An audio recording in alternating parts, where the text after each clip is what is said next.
अपने तमाम देखने और सुनने वालों को FM 100 पाकिस्तान के कराची स्टेशन से अजमल खान शोबी की जानिब से अस्सलाम वालेकुम और अस्सलाम वालेकुम पाकिस्तान। और उम्मीद करता हूँ कि आप ठीक ठाक होंगे, खैरियत होंगे और यकीनन मुंतज़िर होंगे आज की मुलाकात के कि आज की मुलाकात में कौन होगा। ये सिर्फ उनके लिए कि जो रेडियो पर हमें सुनते हैं, जिन्हें ये नहीं पता, जो सोशल मीडिया यूज़ नहीं करते और जिन तक कोई खबर नहीं पहुँचती, उन्हें शायद ये यकीनन ये जानना चाहेंगे कि शोबी साहब की आज के प्रोग्राम की मुलाकात में किससे मुलाकात आज करवा रहे हैं, देखें आज कौन होते हैं। मगर जो सोशल मीडिया यूज़ कर रहे हैं, आपको पता है कि उनको तो पता चल जाता है, क्योंकि आपको 2 दिन पहले से जो है वो मेरा फ्लायर, मेरा बैनर जो है वो पूरे फेसबुक पर, ट्विटर पर, लिंक्डइन पर, व्हाट्सएप पे, तमाम जगह जितने पेजेस है सब जगह वो वायरल हो जाता है पूरा, और सब तक ये वबा फैल जाती है कि जी हफ्ते को कौन आ रहा है हमारी मुलाकात में, किससे हमारी मुलाकात हो रही है और किससे हमारी जो है लाइव चिट चैट होगी। तो यकीनन आपको पता चल गया होगा। आज हमारे साथ मौजूद हमारी बहुत ही माशाल्लाह से बड़ी सीनियर टीवी एक्टर्स और बेशुमार ड्रामे किए, और यकीनन जो है वो उम्र के लिहाज से वो यकीनन एक सीनियर भी हैं, और उस पर ड्रामे में भी सीनियरिटी उनकी ये है कि वो अम्मा बनती हैं, फूफो बनती हैं, खाला बनती हैं, चाची बनती हैं, ताई बनती हैं। तो तमाम कहीं लड़ाका हैं, कहीं बहुत प्यार करने वाली, कहीं बहुत शफीक हैं, कहीं बहुत मोहब्बत करने वाली हैं। मगर ये कैरेक्टर है, और कैरेक्टर के हिसाब से इंसान जब कहते हैं कैरेक्टर में ढलता है तो वही एक अच्छा कैरेक्टर और एक्टर वही होता है कि जो कैरेक्टर में ढल जाए और लगे कि यार ये तो है ही ऐसा। और बाज़ औक़ात ये होता है कि जब बाहर निकलते तो हम किसी एक्टर को देख रहे होते हैं, जब हमें ड्रामों में देखकर लगता है यार ये ऐसा, तो हम कहते हैं शायद ऐसा ही होगा, यार ये जहन से मिले तो सही, यार ये बड़ा ड्रामे तो बड़ा अकड़ू टाइप का हो सकता हो, मगर बाहर निकलते पता चलता वो ऐसा नहीं है। क्यों? कि वो वहाँ पर उसने अपने आप को ढाला, अपने आप को बिल्कुल माइनस कर दिया उसने अपने उस कैरेक्टर की वजह से। वहाँ वो खुद नहीं होता बल्कि वो कैरेक्टर होता है। तो बहरहाल आज की मुलाकात बहुत अच्छी मुलाकात, हमारे साथ मौजूद है नौशाबा जावेद, खुशामदीद कहते हैं FM 100 पाकिस्तान पर। अस्सलाम वालेकुम।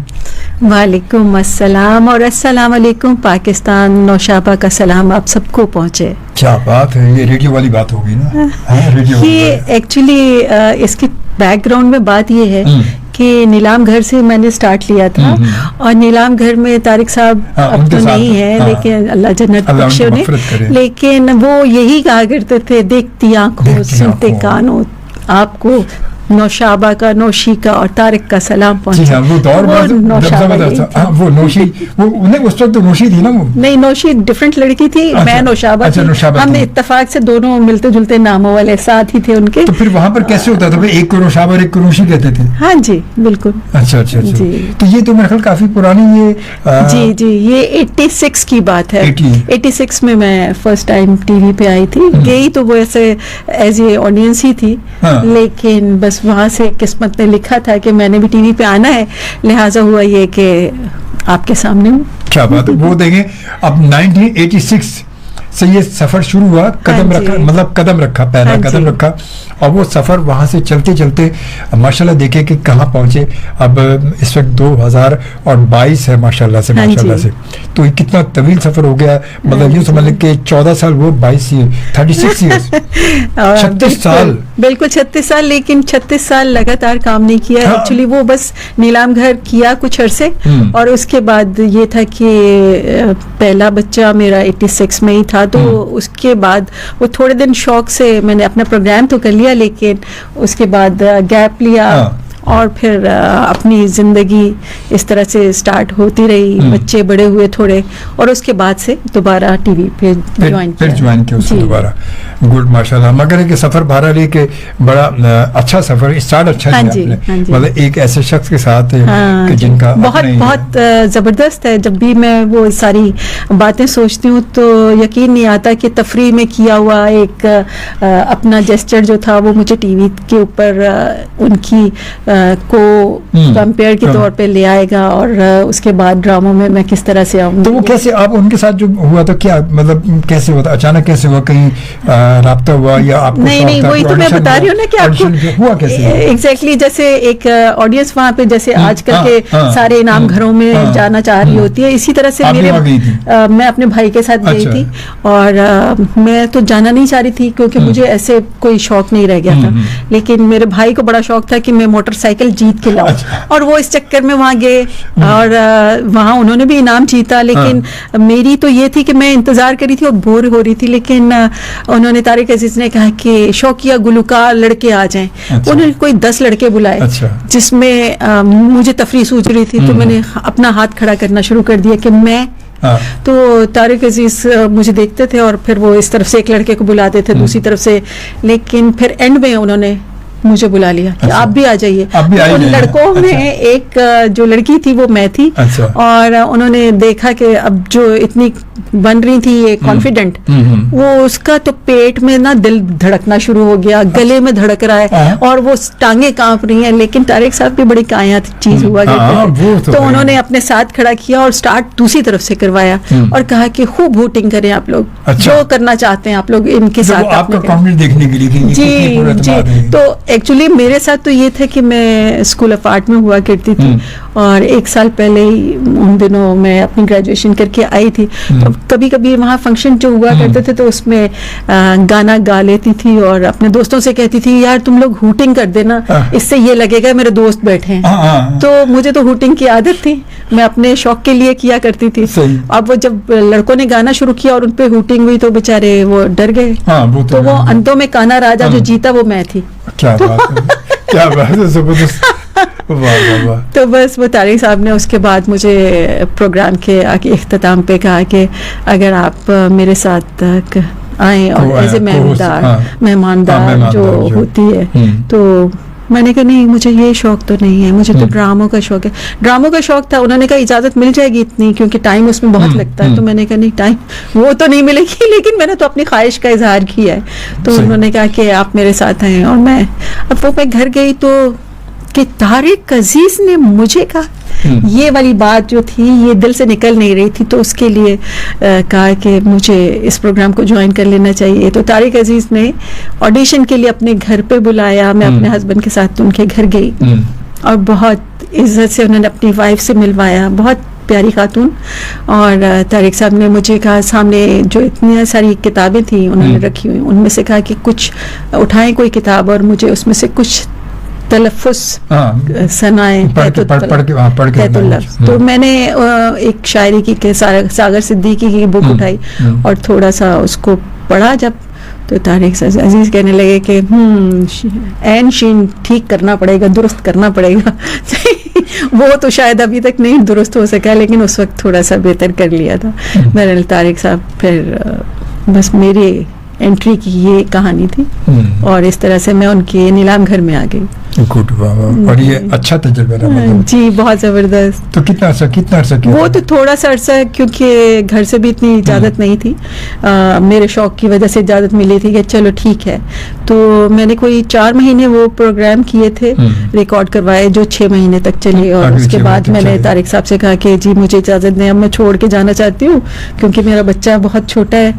तो तारिक साहब ने कहा कि ये तुम्हारी बड़ी गलत बात है, तुम्हें अभी सीखना तुमने स्टार्ट किया और छोड़ के जा रही हो। लेकिन बहरहाल वो मैंने अपने बच्चों के लिए, अपनी फैमिली के लिए उस वक्त वो छोड़ दिया और बस बच्चे पाले, बड़ा किया, माशाल्लाह से चारों बहुत अच्छे अपनी लाइफ में सेट हैं माशाल्लाह, और माशाल्लाह। उसके बाद जब वो बच्चे फर्स्ट वाला जो उस वक्त कॉलेज में आ गया था, तो तब मैंने एक्टिंग स्टार्ट, मतलब इसका मतलब काफी लंबा गैप आया। हाँ जी, मतलब जो कॉलेज में आ गया जी, तो जी, जाके हाँ ये तो काफी लंबा। तो जब अच्छा एक्टिंग का, फिर आपने एक्टिंग जब शुरू की तो फिर कैसे एक्टिंग में कैसे एक्टिंग में इस तरह से आई कि वो कीड़ा तो अंदर से आपके खत्म नहीं होता ना, जिस किसी के होता है। तो हुआ ये कि एक दिन एक प्रोग्राम देख रही थी, वो अफशा उसकी होस्ट थी और वो गाने का कोई कॉम्पिटिशन का प्रोग्राम था। एंड में एक लाइन आई कि अगर आप भी शौकिया गुलकार हैं तो आप हमसे रुजू कीजिए, इस नंबर पे कॉल कीजिए।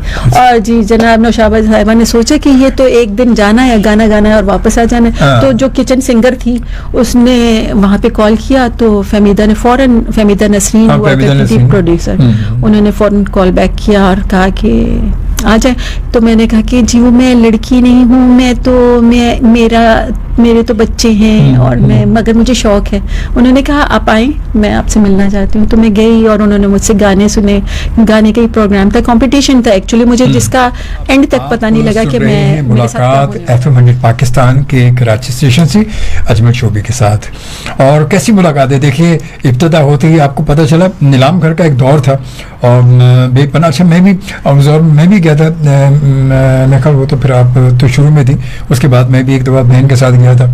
तो उस प्रोग्राम में सबिया खाना माई थी, मेहमान थी जिसमें, तो बहन ने कुछ मसाले वसाले और क्या क्या चीज़ें जीती थी उसमें। एक बहुत ज्यादा इंतजार रहता था कि किसी तरह से हमें उसका कार्ड मिल जाए और हम जा सकें उस वो कितना क्रेज होता था नीलाम घर का बहुत साल चला है वो प्रोग्राम। कितने साल चला, हम स्कूल में थे और स्कूल से हम शादी हो गई, शादी का इंतकाल अभी हुआ, तो अभी तक वो चल रहा है। नाम चेंज होके बस तारिक अजीज शो हो गया, फिर वो मगर चलता रहा कितना। तो ये वो फिर वो शायद इसी वजह से कि तारिक अजीज साहब का अंदाज ही अलग था। एग्जैक्टली। और पाकिस्तान के वाहिद वो एंकर थे, वो ऐसे के वाकई कि जिनकी उर्दू या जिनके ना बोलने का अंदाज, इनका नेमल बदल कोई भी एग्जैक्टली दूसरा कोई तारिक अजीज हो ही नहीं सकता। क्या बात है, अल्लाह ताला उन्हें मग़फ़िरत करे। और वाकई अब नहीं तो खैर बहरहाल जो उसके बाद फिर सिलसिला आपका एक्टिंग का शुरू हुआ। तो एक्टिंग में फिर आप वो तो फिर सिंगिंग में चली गई थी। सिंगिंग में मैं तो गई थी कि शायद कोई एक गाना मैं सुनाऊंगी और उसके बाद मैं घर वापस आ जाऊंगी, लेकिन पता लगा कि वो कंपटीशन का प्रोग्राम है जिसमें 2-3 प्रोग्राम्स हुए, हार गई, जो कि हारना ही था। लेकिन ये हुआ कि एक शौक पूरा हो गया कि वहां जाके म्यूजिक के साथ ये समा मौज का कारवां आज है हम सफर है ले चला है कहाँ। तो ये प्रोग्राम में गाना जो गाया, आप तो अच्छी सिंगर है। नहीं, मैं तो समझा पूरा अस्थाई भी पूरी गाएंगे आपने एक ही में। नहीं, अब वो वाला जमाना नहीं रहा ना कि अंकल रियाज जो है हम नहीं करते। तो होता क्या है कि वो जहाँ ऊंचे सुर होते हैं वो गला आपका वो अच्छा ये तमाम चीजें वैसे अगर ये सुर और स्केल जो है ये एक्टिंग में भी इनका बड़ा काम है। बिल्कुल है, क्योंकि आपका उस हिसाब से आपके डायलॉग की डिलीवरी है, कहीं आपको मतलब बहुत ज्यादा एकदम पिच हाई करके बोलना पड़ता है, फिर एकदम नीचे आ गए, फिर एकदम ये तमाम चीजें मैं देखता हूँ कि ये तमाम चीजें वहां भी बड़ी जरूरी आ जाती है। आमतौर पर लोग कहते हैं यार एक्टिंग में कौन सा सुर स्केल का क्या काम है, मगर सही काम देखा जाए तो सही काम गाने ज्यादा काम वहां पर है उसका। हाँ, वो एक्चुअली आवाज के थ्रू वगैरह तो चाहिए, बहुत चाहिए होता है। तो फिर उसके बाद अच्छा वो तो वहां से आप तो बस वो प्रोग्राम मेरा जब खत्म हुआ तो फहमीदा को मुझे लगता है कि शायद मैं थोड़ी पसंद आ गई थी। तो मेरे ख्याल में वो जो बात एक दफ़ा बजिया ने की, बजिया के पास उन्होंने मुझे भेजा कि जाके चक्कर लगा के, असल में काजिम साहब के पास भेजा, तो वापसी पे बजिया के पास से मैं होती हुई आई। तो बजिया ने मेरे साथ जो दूसरी लड़की थी उसको कहा कि हमें एक पैकेज चाहिए होता है, सिर्फ एक चीज़ नहीं चाहिए होती। तो वो बात मुझे समझ आती है, लेकिन वो बात हमें उस वक्त समझ नहीं आती, वो बाद में समझ आती है कि हाँ, क्योंकि वो एक ऐसी चीज है टीवी जिसपे आवाज भी चाहिए, आपको शक्ल भी चाहिए, आपको देखने में वो तो उन्होंने सही कहा ना, पैकेज से बता दें कि टीवी पे अपनी कैमरा लगाओ ना, कैमरे में अब हम यहाँ बैठे बोल रहे हैं तो लाजमी अगर आप एक्टिंग करने जा रहे हैं तो एक्टिंग सिर्फ आवाज ही तो नहीं है, वहाँ पर आपका फेस भी, आपकी बॉडी लैंग्वेज भी है, आपके एक्सप्रेशंस भी हैं, तमाम चीजें, वो तमाम चीजें चाहिए। ये नहीं कि आपने डायलॉग बहुत अच्छे बोल दिए मगर आपकी बॉडी जो है वो से मैच ही नहीं कर रही। हाँ जी, तो वो कैसे होगा, मतलब आपका फेस वहाँ से मैच नहीं हो रहा। तो डायलॉग तो अपने ऑडियो तो अच्छी दे दिया आपने, वीडियो का क्या होगा। तो वो यही बात है कि वो पैकेज कंप्लीट पैकेज है, वहाँ पर ऑडियो वीडियो सब आ जाती है। तो फिर वो क्या हुआ, तो बस उसके बाद उन्होंने जब वो मेरा मैं तो आउट हो गई, तो उसके बाद उन्होंने मुझे कहा कि तुम ड्रामा करोगी।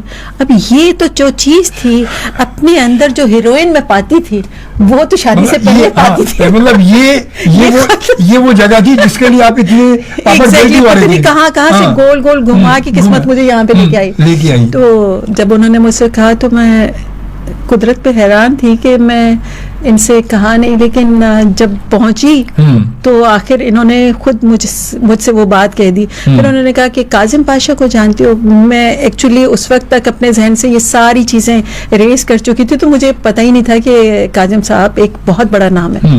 तो मेरे साथ जो लड़की थी उसने वो असल में दूसरी पार्टिसिपेंट थी उस प्रोग्राम की, उससे बहुत ज्यादा शौक था, तो लिहाजा उसने कहा मुझे पता है कि काजिम साहब का रूम कौन सा है, चलो मैं लेके चलती हूँ फर्स्ट फ्लोर पे। और जी फर्स्ट फ्लोर पे। अब फिर फहमीदा ने उनको फोन किया और हमने जाके एंट्री दी, तो काजिम साहब ने कहा कि सलाम दुआ करने के बाद कि ये स्क्रिप्ट है, ये पढ़ के सुनो। तो मैंने कहा जी काजिम साहब मैं तो बिल्कुल नहीं पढ़ सकती इस तरह से।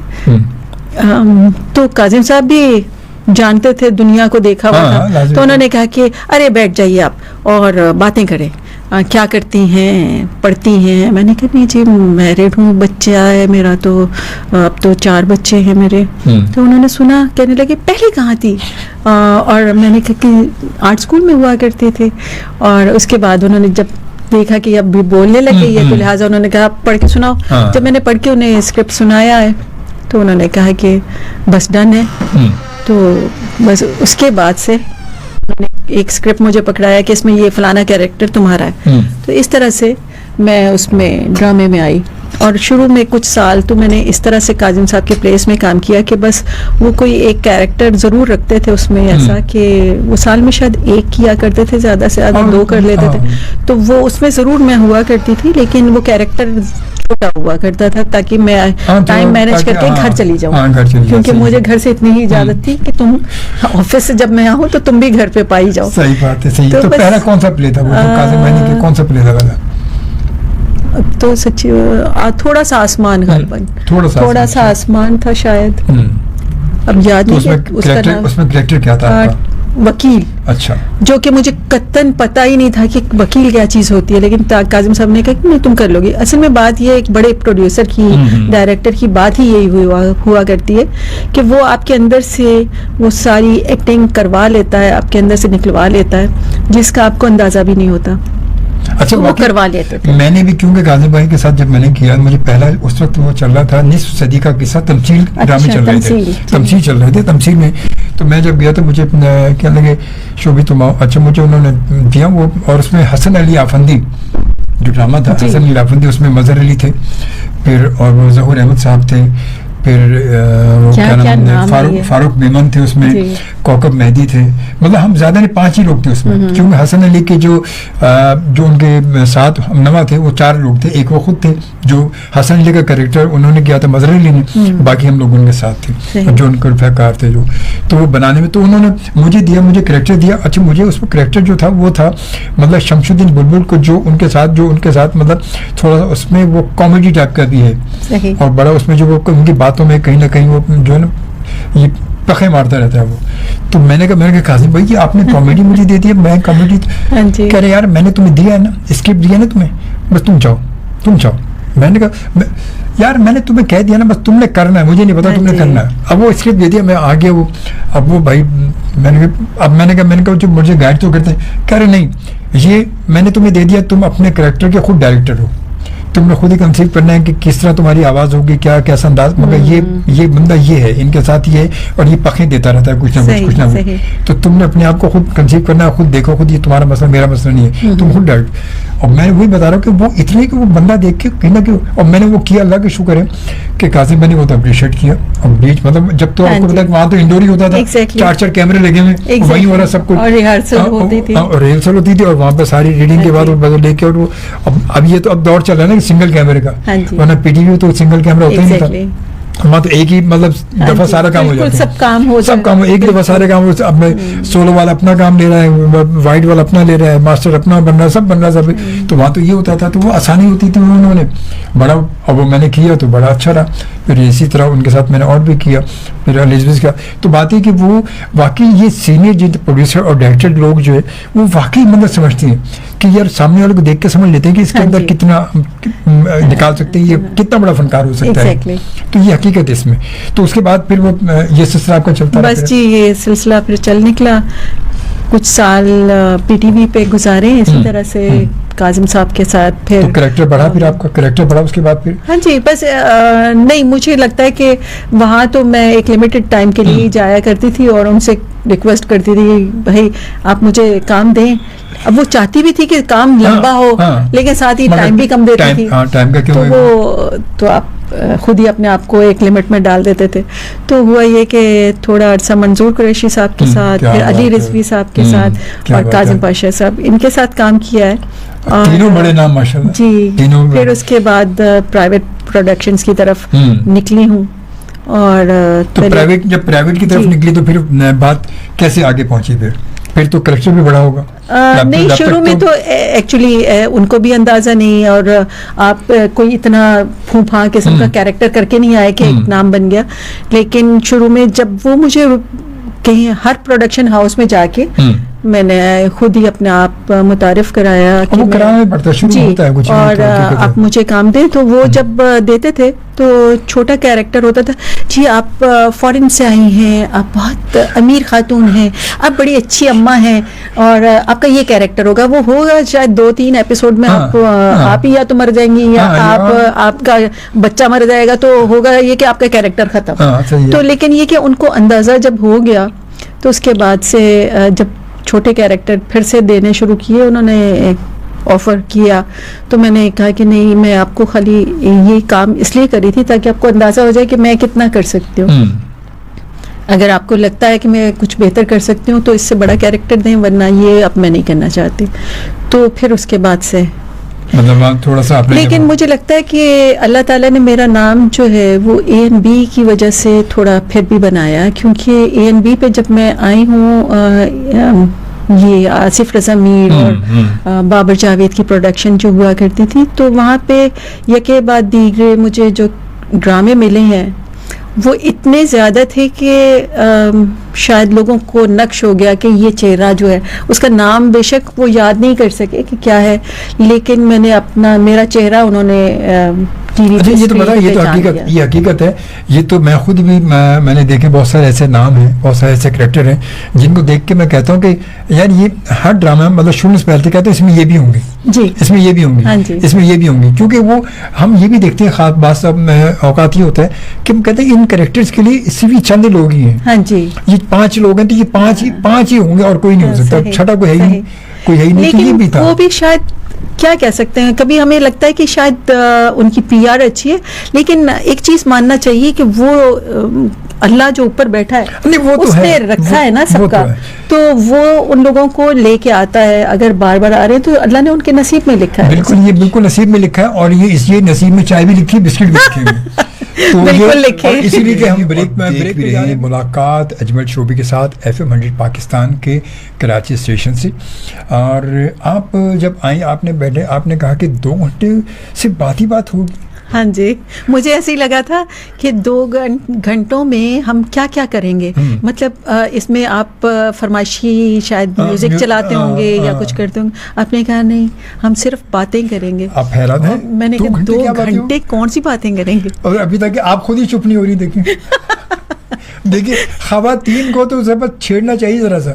खवातीन खुद ही शुरू हो जाती है, कोई मसला नहीं होता। मतलब ये वो रेडियो है जो ऑन करे, बाकी उसके बाद फिर स्टेशन अपने आप ही ऑन होता है। लेकिन ये कहने की बातें हैं, वरना शोभी भाई को आप लोग भी सुन रहे हैं और हम भी सुन रहे हैं। Thank you very much. और ख़ास तौर पे मंसूर ज़ुबैरी साहब हमारे बहुत प्यारे से दोस्त हैं और बड़े ज़बरदस्त, आपको पता है कि वो आर्टिस्ट हैं, वो पेंटर हैं वो। और फिर वसी हैदर साहब बहुत पहले शुरू में वो आ भी चुके, वसी हैदर प्रोग्राम में आ भी चुके हैं, कई साल पहले की बात है, शुरू में जब प्रोग्राम हमारा शुरू हुआ था।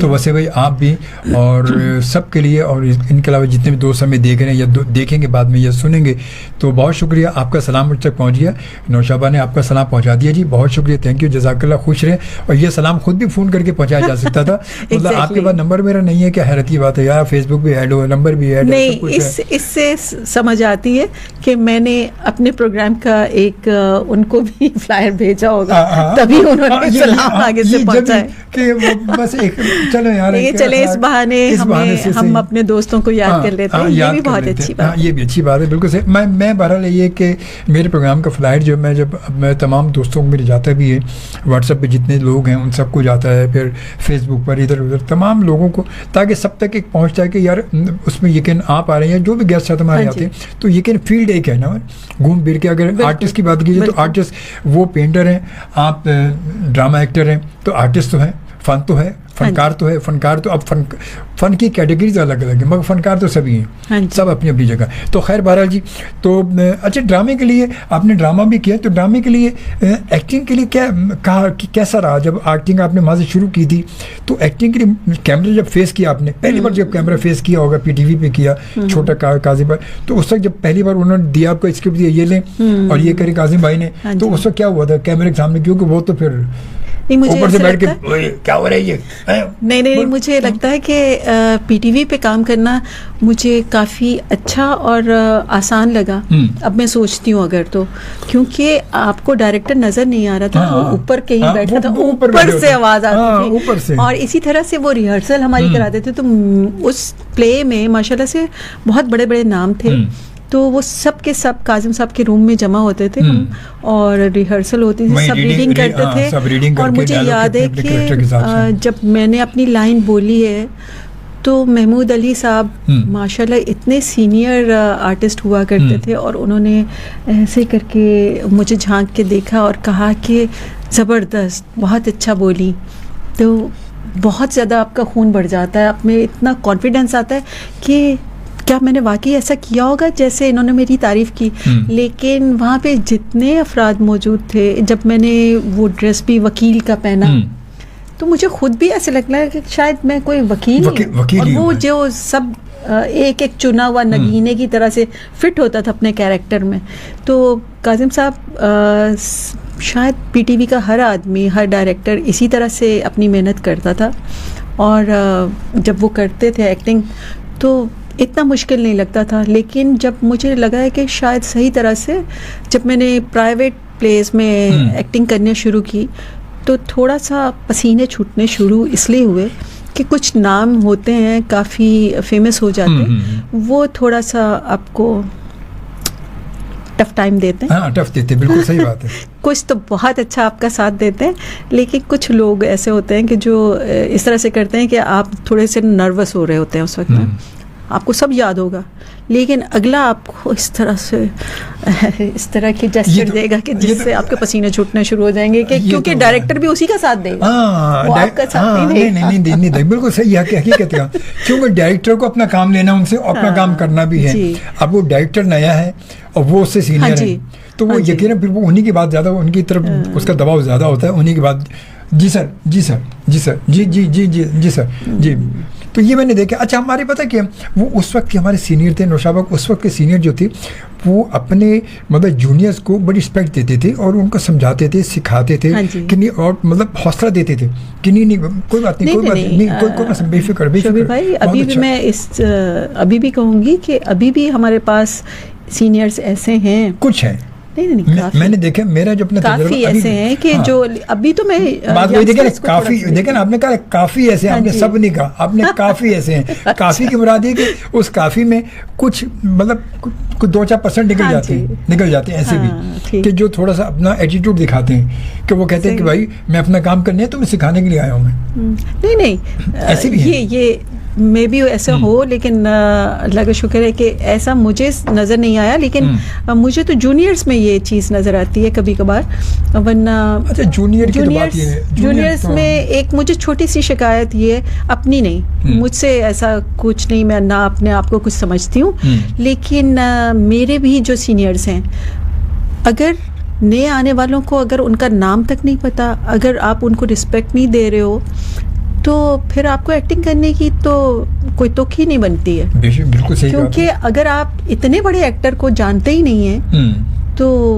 और अगर नहीं भी जानते, तो ऐसे पर्सन वो आपसे कितना सीनियर है, तो एक अलग रिस्पेक्ट होती है, आप उसको रिस्पेक्ट देना एक अलग चीज़ होती है। वो बहुत कम बच्चों में मैंने देखा है। हाँ, ये असल में हमारी जनरेशन में थोड़ा सा फ़र्क है। आज की जनरेशन हमारी जो है ना, वो ये यकीनन ऐसी है, वो समझते हैं कि शायद हम उनसे ज़्यादा, वो ये सोचते हैं कि हम अभी आए, अब मैंने 2 सीरियल कर ली और बड़ी हिट गई, और यार ये तो नहीं होंगे कोई, वो इस तरह का एटीट्यूड होता है, होगा कोई, ये शख्स होगा कोई, वो बोला नहीं ये अच्छा होंगे यार। और आज तक मुझे ऐसा लगता है कि जब मैं अपने सीनियर्स के साथ काम करने के लिए, अगर फर्स्ट टाइम कोई मौका मिला है, फर्स्ट ना भी हो, जैसे कवि साहब हैं, कवि साहब के साथ मुझे काफ़ी काम किया है मैंने, लेकिन ये कि फिर भी अगर कभी नए किसी प्ले में काम मिलता है तो बहुत ज़्यादा दिल करता है आप उनके पास बैठो, उनसे कुछ बातें सुन लो, उनके एक्सपीरियंस से कुछ फ़ायदा उठा लो, बहुत कुछ इतना दिल चाह रहा होता है। जबकि आजकल के बच्चों में मैंने ये नहीं देखा। आजकल के बच्चे तो कट के बैठते मेरे को अलग। हाँ, वो उनके बस एयरफोन लगे होंगे, बस वो अपना उधर से उड़े यूं आए और लगाया और अलग से कोने बैठ गए, या अपना मोबाइल लिया और साइड पे चले गए। हाँ जी। उनका जैसे वो हुआ फौरन सीन आ रहा है तो फौरन आए तब फिर वहाँ गए, खत्म। तो मतलब वो उनका ताल्लुक होता ही नहीं है, वो ये नहीं सोचते कि कोई है क्या है कैसा है। ये मैं खुद भी तजर्बा कर चुका हूँ, मैं खुद भी। अच्छा, ऐसे सारे नहीं है, लेकिन नहीं, अक्सरियत ऐसी है। नहीं, सारे तो नहीं है, सारों की बात तो हम नहीं कर सकते, सारे तो वो तो अक्सरियत ऐसी है। मगर ये कि वो शायद पता नहीं क्यों ऐसा, जबकि उनको वो अपने सीनियर के साथ बैठे होते हैं और सीनियर को देखकर ही वो यहाँ तक पहुंचे भी हैं। हालांकि उन्हीं को देखकर पहुंचे ना वो, भाई टीवी ड्रामे देख देख के उन्हें शौक जो हुआ। मुझे नहीं लगता, मैं यही तो शिकायत कर रही हूँ कि अगर उन्होंने देखे हों प्लेस तो उन चेहरों को वो पहचानते हैं। नहीं, ऐसा हो ही नहीं सकता शोभा कि उन्होंने ना देखे हो फेस। वो मतलब जिस फील्ड में आ रहे हैं उस फील्ड में उन्हें शौक कैसे उठता है, कैसे शौक उठता है, देख देख कर ही शौक उठता है। मुझे ऐसा लगता है कि इजी मनी समझ के वो आते हैं ज्यादातर, उसमें इजी मनी समझ के। वो तो है, आते तो इजी मनी समझ के कि बड़ी आसान सी है, यहाँ पर काम में बड़ा आसान जाना है, बोलना है। लेकिन सच्ची बात ये है कि वाकई ये भी बाकी कामों की तरह से एक मुश्किल काम है। मुश्किल आपको वो जो चीज इतना इजी लग रही है वो इतनी इजी होती नहीं है। नहीं। आप कितना खून पसीना उधर खर्च करने के बाद वो दिन गुजार के कि जाने का आपका वक्त जो जाने का टाइम होता है आपका कि इतने बजे आपका कॉल टाइम है। हाँ जी। बस वो कॉल टाइम के बाद फिर आप भूल जाएं आपका के वापसी का टाइम क्या होगा।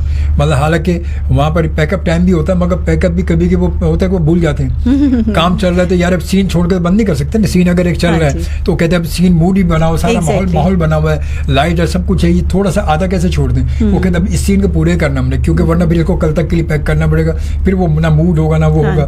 तो फिर वो अब वो पता चले 10 की बजाय वो रात के 12 बज गए, 1 बज गए, क्योंकि अब सीन करना है, पूरा सीन कंप्लीट रात ही हो गई। तो ये भी होता है। रानी जाने का टाइम तो है जी, एग्जैक्ट पहुंच गए, अब जाओ जी। अब वहाँ काम चाहे 3 बजे शुरू हो रहा है, मगर कॉल टाइम है तो जाना है। तो ये आसान तो सिर्फ कहने के लिए आसान है असल में। और दूर के कहते हैं ना, वो एक मिसाल है कि दूर के ढोल सुहाने।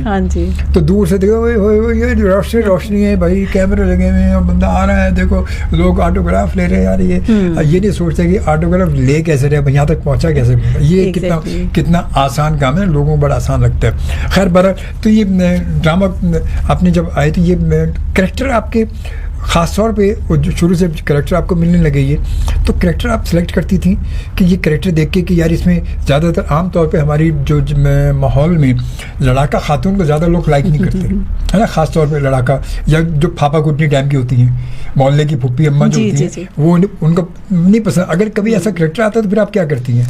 नहीं, मैंने कभी भी मेरे ख्याल में खुद से शायद अगर कभी मना किया होगा तो शायद आज तक की हिस्ट्री में 2 दफ़ा हुआ होगा या 3 दफ़ा कि मैंने किसी चीज़ के लिए मना किया होगा। वरना कैरेक्टर मिलता है तो अल्लाह का शुक्र अदा करके मैं वो काम करती हूँ, चाहे वो फापा कुटनी आंटी का हो या एक रोती धोती अम्मा का हो। एक्चुअली शुरू में जो मुझे मिले तो वो स्टार्ट तो एक रोती धोती अम्मा का था, लेकिन उसके बाद थोड़ा ये तो नहीं कहना चाहिए फापा कुटनी, लेकिन थोड़ी सख्त किस्म की खातून, एक सुतीली अम्मा का कैरेक्टर था। मैं अब्दुल कादिर हूँ मैं। अच्छा, तो वो उसके हाँ जी, फिर उसके बाद से बस रोते धोते और कभी कभार लड़ाका अम्मा का या सास ऐसी ख़तरनाक किस्म की वो मिले तो ठीक है। तो क्योंकि हमारे भाषा में ऐसी सास होती है, बिल्कुल ड्रामा में दिखाते हैं। बिल्कुल होती है। तो आप कैसी सास हैं? आप हैं सास? हाँ, बिल्कुल। मैं 3 मेरे माशाल्लाह 3 बहुएं हैं। माशाल्लाह। तो कैसी सास हैं आप? ड्रामे वाली सास हैं या ये भी बड़ी मजे की कहानी है कि जब मेरे एक बेटे की शादी होनी थी तो वो बहू, मेरी होने वाली बहू, मुझे बहुत ज़्यादा इज्जत देती है। और जब मैं उसके घर जाऊँ, एक दिन मैं गई, उन दिनों एक ड्रामा आ रहा था मेरा जिसका नाम था उम्मे कुलसूम, और उसमें मैं इतनी ही सख्त किस्म की सास बनी हुई थी। तो वो ज़रा खामोश सी थी, क्योंकि उसने घर में अपनी माँ से कहा हुआ था कि ये पता नहीं कैसी वाली, असल में ऐसी हैं या वैसी हैं। कि जो हमसे मिलने आती हैं वैसी हैं या ड्रामे जैसी हैं। तो वो मुझसे कहने लगी, लड़की की अम्मी कहती हैं कि ये आपसे कुछ सवाल करना चाहते हैं। मैंने कहा जी। तो कहते कि आप कैसी वाली सास हैं, जैसी टीवी पे आती हैं या जैसी अभी मिलती हैं? मैंने कहा बेटा ये तो ट्रेलर है, आप कभी घर पे आइए फिर बताऊंगी। आपने तो वैसे धमाका दे दिया मौका ने कि ट्रेलर। और मुझे ये वाली बात जो थी ये ऐसी कोई थी कि वो बेचारी डर गई ना। अच्छा। वो आई, उसने सोचा कि ये पता नहीं क्या चीज़ है। पता नहीं भाई इन्होंने बोला तो इसका मतलब कोई ना कोई होगा चक्कर। लेकिन मैं खुद क्या कहूँ, मेरे ख्याल में तो मेरी बहुओं का भी इंटरव्यू होना चाहिए इस सवाल के जवाब में, ताकि पता लग सके कि मैं असल में कैसी हूँ। हो सकता है मैं समझ रही हूँ मैं बड़ी अच्छी हूँ और उनको लगता हो कि ये तो जी यार जान क्यों नहीं छोड़ती। क्या बात है। चलें जी, अब फिर एक ब्रेक का वक्त आ चुका है और अब ये सास बहू की कहानी शुरू हो चुकी है और सास भी कभी बहू थी। हाँ। और अस्सलाम वालेकुम एंड अस्सलाम वालेकुम पाकिस्तान। वालेकुम अस्सलाम। तो अभी जो है प्रोग्राम आप देख रहे हैं मेरे साथ और आज आपके सामने मौजूद नौशाबा जावेद हमारे साथ मौजूद हैं और ड्रामों में आप अमूमन इनको देखते हैं और ये किरण आपको पता कि ड्रामों में जो करेक्टर है वो करेक्टर होता है किसी जगह इनका। तो इस वक्त हम यूँ करते हैं कि अभी क्योंकि सिलसिला चला है स्पीकर जी, अभी जो है सिलसिला चला सास भी कभी बहू थी, तो मैंने सोचा क्यों ना फिर एक 3 बहुओं में से किसी एक बहू से बात कर ली जाए और देखते हैं कि बहू क्या कहती हैं कि सास कैसी है, ड्रामे वाली सास है या असली वाली सास कैसी है। अस्सलाम वालेकुम। जी अस्सलाम वालेकुम। वालेकुम अस्सलाम। आपका नाम जान सकता हूँ? मेरा नाम सायरा है। सायरा है। सायरा आप कौन से नंबर की? 1 number, 2 number, 3 number? 3 number. 3 number है। 3 नंबर है। चले जी, ये इस वक्त नौशाबा जावेद की जो है 3 नंबर बहू है, तीसरी बहू है माशाल्लाह से और सायरा इनका नाम है। तो इस वक्त सायरा से हम बात करें। मैंने सोचा जरा बहू से पूछा जाए सास घर में कैसी है, हो सकता है यहाँ कहीं ड्रामा तो नहीं करेंगे बैठ के हमारे पास बैठ के। तो जरा सायरा बताएं जरा ये आपकी सास साहिबा जो है बिल्कुल सच्ची मुच्ची बताइएगा कि जो कहूँगी सच कहूँगी, सच के सिवा कुछ नहीं कहूँगी, सच सच बताएं कैसी है ये? जी बहुत अच्छी हैं, जैसे ड्रामों में नजर आती हैं वैसे बिल्कुल भी नहीं है। पक्की बात है। इनकी बिल्कुल कम्प्लीटली ऑपोजिट पर्सनैलिटी है। She is very sweet, she is very kind and typical ड्रामे वाली सासों जैसी बिल्कुल भी नहीं है, ये मैं गारंटी दे रही हूँ आपको। अच्छा, गारंटी पक्की बात है। अच्छा, शादी से पहले जब आपने आपकी बात वगैरह तय होगी, जब उससे पहले पता चला होगा, तो उस वक्त आपका क्या सोच थी उस वक्त आपकी जब आपने? यही इम्प्रेशन था कि बहुत अच्छी हैं, बहुत प्यार से बात करती हैं, शी इज वेरी काइंड और हमेशा she has treated me and everybody else with so much respect and so much love कि इट सीम्ड वेरी अनरियल। ऐसा लगता था कि ये रियलिटी है ही नहीं। तो मैं तो शादी से पहले सोचती थी कि पता नहीं शादी के बाद कैसी होंगी, लेकिन बिल्कुल शादी के बाद भी वैसी ही थी। अच्छा, वैसी ही थी शादी से पहले। मतलब ड्रामे तो आपने देखे होंगे इनके कि किसी में कुछ है, किसी में ऐसी लड़ रही है कि बहू के बाल पकड़ के खींच रही है, कि बहू को धक्के दे के निकाल रही है और बहू से सारी कसरें निकाल रही है। अब मैं खुद भी जब बहू थी वो सारी कसरें ऐसे ड्रामे में निकाल लेती है ना। तो मेरे साथ ऐसा कुछ सोच के बहुत डर लगता था, लेकिन ऐसा कुछ हुआ नहीं है। इसका बिल्कुल इनफैक्ट ऑपोजिट है। अच्छा, बहुत अच्छा है, सब कुछ बहुत अच्छा है। She is very nice. अच्छा, कभी कभी देखिए घर है ना, घर में कहते हैं जब सास बहू मतलब कुछ भी हो जाए ना, कुछ भी हो जाए, जब मैं माँ बेटी में कहीं ना कहीं किलकिल हो जाती है तो सास बहू में कभी ना कभी कुछ ना कुछ होता होगा। कितने साल हो गए आपको वैसे माशाल्लाह से? मेरी शादी को 2 साल हो गए हैं, लेकिन आप यकीन नहीं करेंगे कि ऐसा कभी कुछ भी नहीं हुआ है। कभी भी नहीं हुआ ऐसा? कभी भी नहीं हुआ ऐसा। बड़ी बात है ये तो भाई, ये तो फिर बहुत बड़ी। अरे भाई दूसरी वाली पार्टी को बुलाओ जो कि 10 साल हो गए हैं। ओए अच्छा, ओए ये तो अच्छा, आपने भी 2 साल वाली को नई को मिलाया। ये देखे इन्होंने यहाँ पे ड्रामा कर दिया भाई, देखने ड्रामा। ऐसा बिल्कुल भी नहीं है। नहीं तो वो 10 साल वाली बताई नहीं सही कि 10 साल में कहीं ना कहीं तो कुछ हुआ होगा। ये तो 2 साल वाली ले लीजिए, 10 साल वाली भी यही कहेंगे जो। अच्छा, मतलब ये इसका मतलब घर में पढ़ा के यहाँ सबको ये है? नहीं, मुझे इतना मौका नहीं मिला था। इतना मौका नहीं मिला था मुझे। तो आप मतलब कहीं जब जाती हैं तो जब लोगों को पता चलता है कि आपकी सास के बारे में, तो लोगों का रिस्पांस क्या मिलता है? आप वक्त कब कैसा फील करती हैं? सब लोग सिर्फ ये पूछते हैं प्लीज उनका ऑटोग्राफ दिलवा दो, प्लीज उनके साथ पिक्चर खिंचवा दो। अरे तुम्हारी सास ड्रामों में आती है क्या? वो सच में वैसे ही है जैसी वो ड्रामों में होती है? सब यही सवाल पूछते हैं जो आप पूछ रहे। हाँ, यही तो। फिर आप क्या कहती हैं? वो मान लेते हैं आपकी बात को? मानते हैं आपकी बात को? नहीं, वैसे थोड़ा सा तो उनको मुश्किल होता है क्योंकि उन्होंने देखा ही ऐसे रोल में है उनको, लेकिन मैं मनवा लेती हूँ उनको। मनवा लेते, सही बात, पक्की बात है, पक्की मतलब पक्की आप अपनी सास साहबा की पक्की पक्की बहू है ना, पक्की जी बहू जी है। बिल्कुल बिल्कुल। चलें, बिल्कुल, ओके absolutely। ओके सारा, थैंक यू वेरी मच, हमारी बहुत सारी Thank you दुआएं so आपके लिए, much। खुश रहें, सलामत रहें, Thank you, thank you okay, अल्लाह हाफिज, अल्लाह हाफिज। अल्लाह हाफ़िज़। जी जनाब, ये नौशाबा जावेद की तीसरी बहू थी जिनके बीच में माशाल्लाह 2 साल हुए शादी को, और हकीकत में बात है कि कभी कभी इमरजेंसी में यही अवेलेबल थी।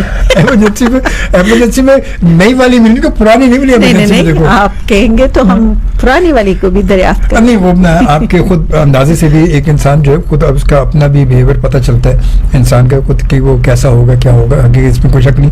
मगर ये अच्छी बात है, थोड़ा सा मैंने सोचा कि जरा, मैंने कहा कि जरा किसी एक बहू से जो है वो बात करवाए ताकि हमें पता चले जरा थोड़ा सा, और आपको भी अंदाजा हो जाए कि घर में कैसी। आमतौर पर लोग कहते हैं यार ये ड्रामों में भाई ये सब ड्रामेबाजी होती है। नहीं, एक्चुअली मैं बस ये कहना चाहूंगी कि बाज़ वक़्त वो रोने धोने वाले कैरेक्टर्स और गुर्बत ज़्यादा माँ के कैरेक्टर इतने ज़्यादा छाप लग जाती है बंदे के ऊपर, या लड़ाके के अगर कोई मिल रहे हैं तो वो लड़ाके ही मिलते जाएंगे कि वैरायटी उसमें नहीं रह जाती। तो अच्छा, ये वैसे पता हकीकत ऐसा ही होता है क्यों है? मैंने आमतौर पे देखा कि अगर एक ड्रामे में आपका वो कैरेक्टर हिट हो गया ना वो जी, और लोग आपको मतलब उसी कैरेक्टर में देखने के एक आदि, फिर वो हर ड्रामे में तकरीबन आपको Exactly। वैसे कैरेक्टर मिलता है। यानी आप यकीन करें कि एक कोई प्ले था जिसके लिए दरमियान से वो कैरेक्टर जो था वो उसको डिसकंटिन्यू कर रहा था अपनी किसी मजबूरी की वजह से, और वो रोता धोता कैरेक्टर था, तो मुझे मैंने देखा भी नहीं था वो प्ले, और मुझे बीच से जब उसकी कॉल आई कि आपने यहाँ से कंटिन्यू करना है तो मैंने कहा ठीक है क्योंकि प्ले ही है, तो मैं चली गई। तो जब मैं वहां पे पहुंची हूँ तो मेकअप आर्टिस्ट ने देखे कहा अरे नौशाबा आप आ गई ना, मुझे पहले ही पता था क्योंकि ये कैरेक्टर था ही आपके लिए। फिर दूसरी एक मेरी को आर्टिस्ट आई, उन्होंने देख के कहा अरे नौशाबा ये तुम थी, चलो मैं तो पहले ही कह रही थी ये तो कैरेक्टर नौशाबा के लिए ही है, कौन आएगा इसके अलावा। यानी वो रोता धोता कैरेक्टर ऐसा छप गया हुआ था कि उन्होंने कहा कि ये इसी के लिए है, तो ऐसा होता है। जैसे एक वक्त में ज़हीन तारा साहबा जो है, हाँ जी, फिर वो एक अगर पुरानी बात की जाए तो वो थी ना, क्या नाम, बड़ी सीनियर आर्टिस्ट थी हमारी, बहुत अर्शे मुनीर। हाँ, अर्शे मुनीर का तो एक खास कैरेक्टर, खास ऐसा कैरेक्टर था अर्शे मुनीर साहबा। मुझे क्या मतलब वो इस वक्त मैं नाम ले रहा, मेरे जहन में उनका एकदम उनका तस्वीर, उनका कैरेक्टर मेरे सामने आ गया। वो थोड़ी सोच में पड़े तो मुझे लगा ये कि शायद उनका जिक्र तो नहीं कर रही है। देखिए वो थी ऐसी कि यार क्या जबरदस्त। इशरत हाशमी भी ऐसी थी। मतलब ये ऐसे कैरेक्टर थे जो वाकई एक इन पे वाकई कहते हैं छाप लगना, ये वाकई उन्होंने अपनी छाप खुद लगाई थी। और ऐसा कैरेक्टर, और कहीं वो ऐसा मतलब भी प्यार करने वाली माँ बनती थी या सास बनती थी कि इंसान कहता था यार ऐसा हो जी, तो माशरे में ऐसी सास तो कहीं नहीं मिलती है कि ऐसी सास हो। तो वो कैरेक्टर देखिए, माजी के जो कैरेक्टर थे, अर्शे मुनीर साहबा अल्लाह उनकी मग़फ़िरत करे, फिर इशरत हाशमी और फिर ज़हीन तारा साहबा, ये मतलब तीनों सीनियर्स हमारी। अब देखिए क्या वो वक्त जो अक्का बुआ जी ने कहते थे, बेगम खुर्शीद बेगम, वो लाहौर की जो थी बेगम खुर्शीद मिर्जा बाबा। यानी अभी तो कितने ऐसे नाम हैं जो हमें याद भी इस वक्त नहीं आ रहे होंगे, लेकिन माशाल्लाह क्या जबरदस्त एक्टर थे। और उन खवातीन और उन हजरात जो एक्टर्स थे उन सबको याद करके आपने अगर वो प्लेस देखे हैं उस जमाने के तो आप भूल नहीं सकते, कभी नहीं भूल सकते। वाकई माजी में कहते हैं ऐसे लगता था जैसे अपने सामने किसी जीते जागते इस कैरेक्टर को। वैसे उन पे भी वो छाप नहीं लगी हुई थी, नहीं अभी जो कहते हैं हम तो सब, लेकिन ये कि उनमें बड़ी वैरायटी हुआ करती थी स्क्रिप्ट्स में। हाँ, वो पता वो स्क्रिप्ट जो देखते थे ना, वो छाप वाली बात तो आप कह सकते हैं, मगर उनके कैरेक्टर में आप देखें वो एक अगर मतलब उनका वो प्ले आ रहा है, एक अगर किस आ रही है उसकी, उस किस में वो एक उसी कैरेक्टर में उनकी वैरायटी कैसी होती थी। मतलब वो बिल्कुल ऐसा लगता है कि कहीं कहीं वो ऐसे बदल जाते थे कि यार ये पिछली किस्त में तो ये क्या थे यार, ये देखो अबे ये इतना प्यार कैसे आ गया इस कैरेक्टर में, भाई ये इतने प्यारे कैसे हो गए। तो ये वो अपने आप को अपनी वैरायटी को खुद लेकर आते थे वो उसमें, तो यार क्या करना है, मतलब गुस्से में भी वो प्यार में गुस्सा ले आते थे या गुस्से में प्यार ले आते थे, तो इंसान देख के हैरान। तो वो लोग क्या वो लोग थे। और वो पीटीवी का तौर पे, फिर वो पीटीवी तो फिर दौर ही अलग था, वो तो पाकिस्तान टेलीविजन का शायद वो कहते हैं वो वक्त जब था कि जब सड़कों पर सन्नाटे हो जाया करते थे हाँ जी। ड्रामा, हालांकि वो एक ही चैनल था। बात है कि लोग शायद कहते हैं- इसीलिए सन्नाटा होता था, हाँ, क्योंकि नहीं अच्छा आपको- इसलिए भी सन्नाटा एक ही होता था, इसलिए भी, मगर वो सन्नाटा थोड़ा सा उन आर्टिस्टों की वजह से भी होता था, हाँ जी, आर्टिस्टों की वजह से भी बिल्कुल। होता था, मतलब क्योंकि स्क्रिप्ट बहुत ज्यादा जानदार हुआ करता सॉन्ग है। बहुत स्ट्रॉन्ग होता था ना, मतलब उस वक्त काम जो है वो डायरेक्शन से पहले स्क्रिप्ट पे काम होता था ना, वो खास तौर पे कहानी लिखी जाती थी, बनाई जाती थी, और पूरी एक तरतीब होती थी। पूरा पाकिस्तान टेलीविजन का एक डिपार्टमेंट, स्क्रिप्ट डिपार्टमेंट था बिल्कुल। जो पूरा उसको लेकर चलता था।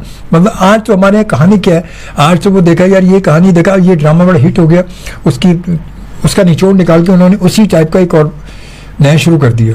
अब वो सारे कैरेक्टर वहीं चले आ रहे हैं। अब वो एक कहानी, अब वो जैसे आमतौर पर मैं कहता हूँ कि हमारे आजकल कहानी जो है वो एक रुझान चला हुआ है कि जो घर के सरपरस्त है, जो घर का सरपरस्त है, वो दो शादी एक घर की होती है, एक पुरानी तो चली रही है, एक नई शादी के चक्कर में पड़े होते हैं।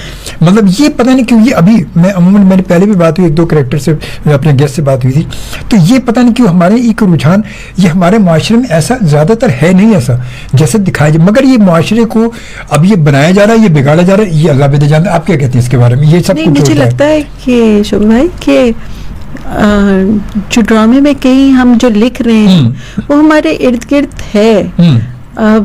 उनको रोशनी में लेके वो राइटर लेके आ रहा है, उसको कहीं से पता लगता है।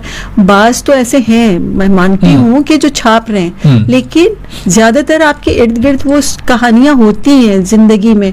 कभी जैसे आप ये अभी सास की बात कर रहे थे कि क्या सास असल जिंदगी में इस तरह की होती है? बिल्कुल इस तरह की होती हैं।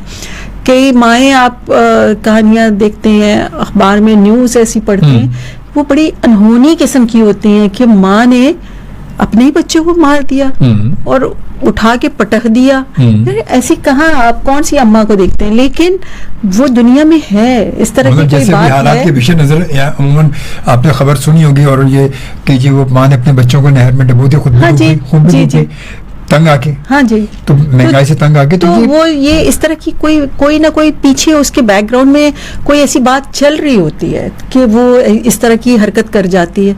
तो वो राइटर का काम ही यही होता है, वो इर्द गिर्द से देखता रहता है और कहानियां लिखता रहता है। इसमें एक दोस्त हैं जो कि राइटर हैं, बाहर रहती हैं, तो उनकी 2-3 बुक्स हैं जो उन्होंने छपवाई थी। तो मैंने कहा कि ये इतनी सारी कहानियां कहाँ से तुम्हारे जहन में आती हैं? तो वो क्योंकि उस जमाने में दुबई में थी जब वो उन्होंने लिखी, तो उन्होंने कहा कि तुम्हें अंदाजा नहीं, मैं तो टीचर हूँ और मेरे पास यहाँ पे इंडियन, पाकिस्तानी और बांग्लादेश की ख़वातीन जो है वो वहाँ से अपने मुल्कों से आती हैं यहाँ जॉब के लिए, और उनके साथ जो मसले हो रहे होते हैं तो वो हर एक की एक नहीं 10-10 कहानियां बन जाती हैं। वो जब आई है तो साथ अपने साथ सारे मसाइल लेकर आई ना, वो तो वो जब आती है और आके आपको किसी दिन बैठ के रो के सुना रही होती है, तो वो उससे मेरा दिल चाहता है कि मैं ये सारी दुनिया को बताऊं और कहानी लिखूं। तो ये हमारे इर्द गिर्द से ही कहानियां होती हैं। अच्छा, अनहोनी किस्म की। ये सही है।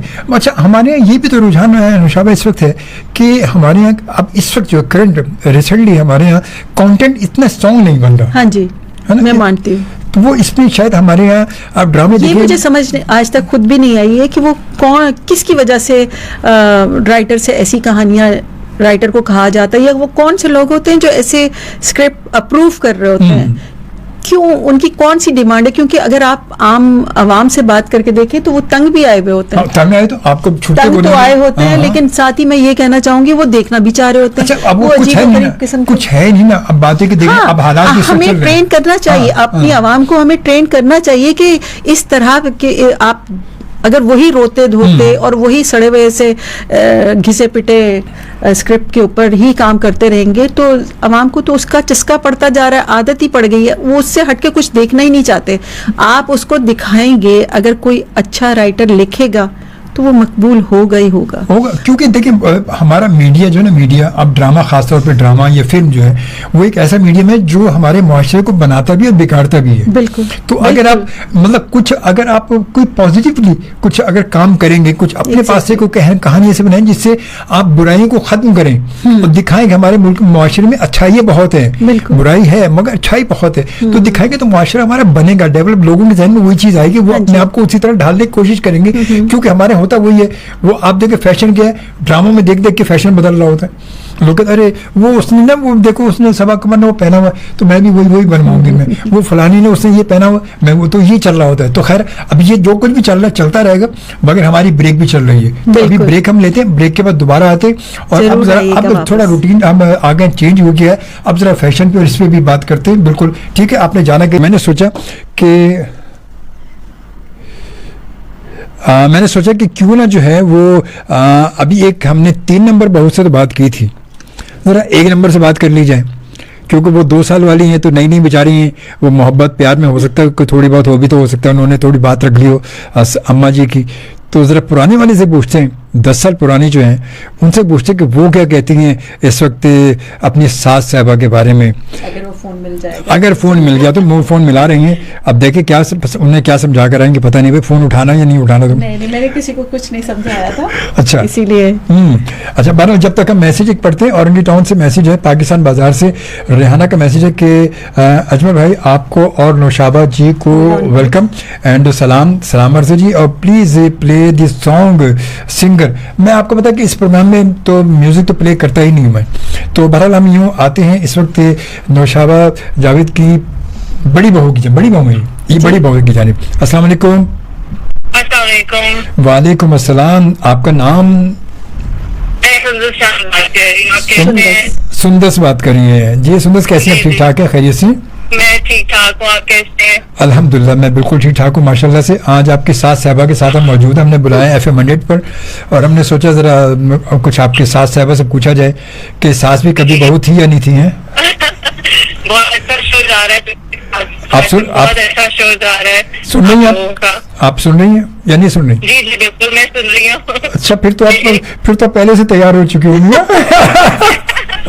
एक्चुअली कॉल का मुझे भी पता चला कि मैंने भी ऑन कॉल आना है। अच्छा खैर बहरहाल। अच्छा मुझे बताएं जरा सा आप अपनी सास साहबा के बारे में कि ये माशाल्लाह से कैसी सास कैसी है, मतलब एक अच्छी है, कभी कभी थोड़ा सा नोक झोंक भी होती है, या हमेशा से 10 साल से माशाल्लाह? कितने साल हो गए शादी को आपकी? 10 साल हो गई? माशाल्लाह जी, माशाल्लाह। अल्लाह ताला आपको सलामत रखे। तो बताएं थोड़ा सा अपनी सास साहबा के बारे में, क्या कहती हैं आप? तो पहले तो बिल्कुल जो मेरी सास से पहले तो मैं इनको ये बताना चाहूंगी कि एज अ मदर जो है ना, मैं ये लुक अप टू कि ये बहुत अच्छी माँ है, क्योंकि इन्होंने अपने बच्चे इतना अच्छा इतना स्ट्रॉन्ग बनाया है, जिसकी वजह से इनके बच्चे अपनी जिंदगियों में आज जहाँ भी पहुंचे हैं बिल्कुल अपनी की वजह से अपने फादर अपने पेरेंट्स। माशाल्लाह। तो ये जो एक चीज होती है ना कि आपकी जो अपब्रिंगिंग होती है, जो आप आपको करते हैं, तो वो एक बहुत बड़ी मैं उस चीज को बहुत लुकअप करती हूँ कि जब मैं अपने बच्चों को पाल रही होती हूँ तो मैं ये जरूर देखती हूँ कि होती तो वो उस चीज को कैसे देखती हैं उस तरीके से। तो ये एक मैं बहुत लुकअप करती हूँ। अभी चीज वेरी स्ट्रॉन्ग वुमन अगर हम उस तरीके से देखें तो मतलब ड्रामों वाला जो ड्रामों में ये इनके कैरेक्टर होते हैं, कभी कैसी माँ और कभी कैसी सास और कभी कैसी वो भड़काने वाली, तो कभी ये 10 साल में कभी कोई नोक झोंक तो हुई होगी थोड़ी बहुत, 10 साल में तो हुई थी। नोक झोंक हल्की फुल्की होती है, देखा ये आ गई नहीं बिल्कुल भाई ये आखिर वो बात जो हम कहना पूछना चाह रहे वो कि हल्की फुल्की, तो हल्की फुल्की कैसे हल्की फुल्की कैसे डिफरेंस तो ओपिनियन होता है, वो एक हल्की फुल्की नोक झोंक उसमें होती है कि हम कुछ और सोचते होते हैं, उनका कुछ और पर्सपेक्टिव होता है, बट ये होता है कि definitely you have to respect what your elders are saying, और आप उसके हिसाब से अपनी चीजों को जो है वो थोड़ा अकोमोडेटिंग होते हैं। तो ऐसा वो उस तरह की कोई लड़ाई नहीं होती है, लेकिन हाँ वो डिफरेंस ऑफ ओपिनियन तो एक आई थिंक एक अच्छा हेल्दी रिलेशनशिप के लिए जरूरी होता है।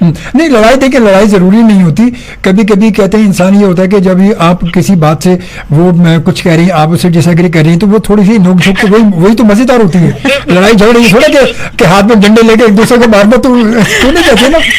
जी बिल्कुल आप सही कह रहे हैं। हाँ ऐसे तो वैसे इन्होंने अपनी अगर बहुओं को मैं देखूँ ना तो बहुत इंडिपेंडेंस दी है, और जो है हर बहू अपनी लाइफ में जो है बड़ा इंडिपेंडेंटली अपना घर चला रही है, डिस्पाइट द फैक्ट कि हम एक ज्वाइंट फैमिली में रहते हैं, मगर हर कोई अपने डिसीजन को लेने में बड़ा इंडिपेंडेंट होता है। good. तो वो एक बहुत अच्छी अच्छी सास की निशानी है कि वो कभी इतनी इनकी जो है ना इंटरफेरेंस आपकी पर्सनल लाइफ में नहीं होती है, आपको करने देती है जो आप करना चाहती हैं, आपको रूम देती हैं, तो एज अ सास एक बहुत बड़ी बात होती है। अच्छा ये बताएं, कभी कभी इनके मतलब ये जो शोबिस से इनका ताल्लुक है माशाल्लाह से, इतनी सीनियर हो गई माशाल्लाह से, तो इसकी वजह से कहीं आपके अपने रिलेटिव में, अपनी फैमिलीज में कहीं इनके जैसे कुछ आपको मसाइल होते हैं या कभी बहुत ज्यादा अप्रिसिएशन होती है, क्या होती है कभी कभी? नहीं यार, क्योंकि हम तो सभी वर्किंग है, अब शोबिस से तो कोई फर्क नहीं पड़ता, लेकिन मुझे लगता है कि हम माशाल्लाह सब अपनी अपनी उसमें जगहों में सब काम करते हैं, तो वी डू रिस्पेक्ट कि हर किसी की अपनी प्राइवेसी होती है, स्पेस होती है, वो एक मेंटेन सभी करते हैं। तो उस लिहाज से जो है ना, मुझे तो अल्हम्दुलिल्लाह अभी तक इस तरह के क्रिश्चियन स्पेस नहीं आता। तो शोबिस क्या होता है, सब हर किसी का अपनी जॉब होती है, कोई किसी का कुछ टैलेंट होता है, किसी का कुछ टैलेंट। शोबिस मतलब तमाम चीजों से हट के शोबिस एक अलग, बिल्कुल मीडियम ही अलग है ना, बिल्कुल ये फील्ड ही अलग है। यहाँ पर तो कहते हैं जरा सा भी कहते हैं कदम इतना सोच समझ के, खासतौर पर फीमेल्स को बड़ा सोच समझ के कदम रखना पड़ता है कि इसमें तो जरा सा कभी आपका कहते हैं जरा सा भी हिलना जो है ना वो बहुत कुछ हो जाता है। यहाँ पर शोबिस की दुनिया ऐसी है, बाकी फील्ड में तो शायद ऐसा नहीं होता, मगर यहाँ पर तो ऐसी चीज वायरल होती है, लोग पता नहीं कहाँ से कहाँ वो कहते हैं हवा छोड़ देते हैं उठा के, इसमें बड़े मसाइल होते हैं। नहीं माशाल्लाह आंटी का कोई जो है कैरियर है शोबिस कंसर्न, ऐसा कोई क्रिटिसिज्म वाला नहीं रहा और अच्छा बड़ा स्मूथ कैरियर है माशाल्लाह। तो उस हिसाब से जो है ना अल्हम्दुलिल्लाह कोई ऐसे ट्रबल फेस नहीं किए हमें, और माशाल्लाह आंटी अपने जॉब को और अपने घर को दोनों तरीके से बहुत प्रॉपर्ली मैनेज करती है। अच्छा, आप आज 10 साल बाद भी ये आंटी अम्मी क्यों नहीं बनी अभी तक? ये सवाल मुझसे बहुत लोग करते हैं। अच्छा, ये मैं यही गौर कर रहा था, आप बार बार आंटी, ये 10 साल बाद आंटी अम्मी अभी तक क्यों नहीं बनी?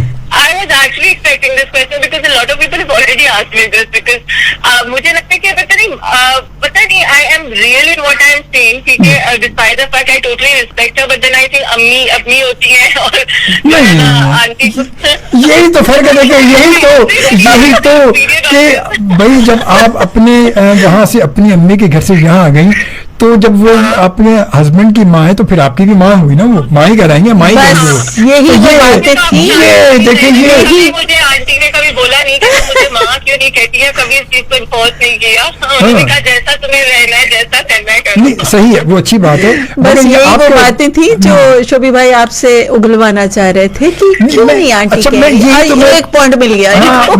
मैं बार बार ये सोची, मैंने कहा आंटी अम्मी कहीं है अभी तक, कि अम्मी या मम्मा या अभी तक कहीं आया नहीं, ये क्या वजह है? तो ये क्योंकि अच्छा ये भी पता वैसे जैसे अभी दूसरी जो है वो मेरे ख्याल से मामा कहती है। हाँ, मामा कहती है, मामा कहती भी है। हाँ, पता नहीं अपना वो शुरू से जो बोला फिर उसी पे चल पड़े, कभी प्लीज नहीं किया उसको। तो कभी आपके हस्बैंड ने भी बोला कि भाई आप मम्मा या अम्मी क्यों नहीं कहती? कभी भी एम्फसाइजिंग नहीं होते, they let you do, they let you be. कभी भी किसी चीज में कोई आपको ये नहीं होता कि फोर्स करते हैं कि आपने ऐसे बोलना है या ऐसे करना है।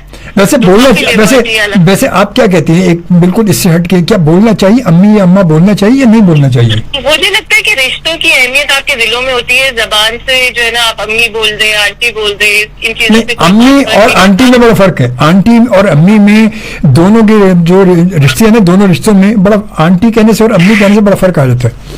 बिल्कुल आता होगा वो, लेकिन पर्सपेक्टिव की बात है ना। मैं यही कह रही हूँ कि अहमियत अगर किसी की है तो वो आपके दिल में होनी चाहिए। नहीं, वो तो बात है, वो तो है।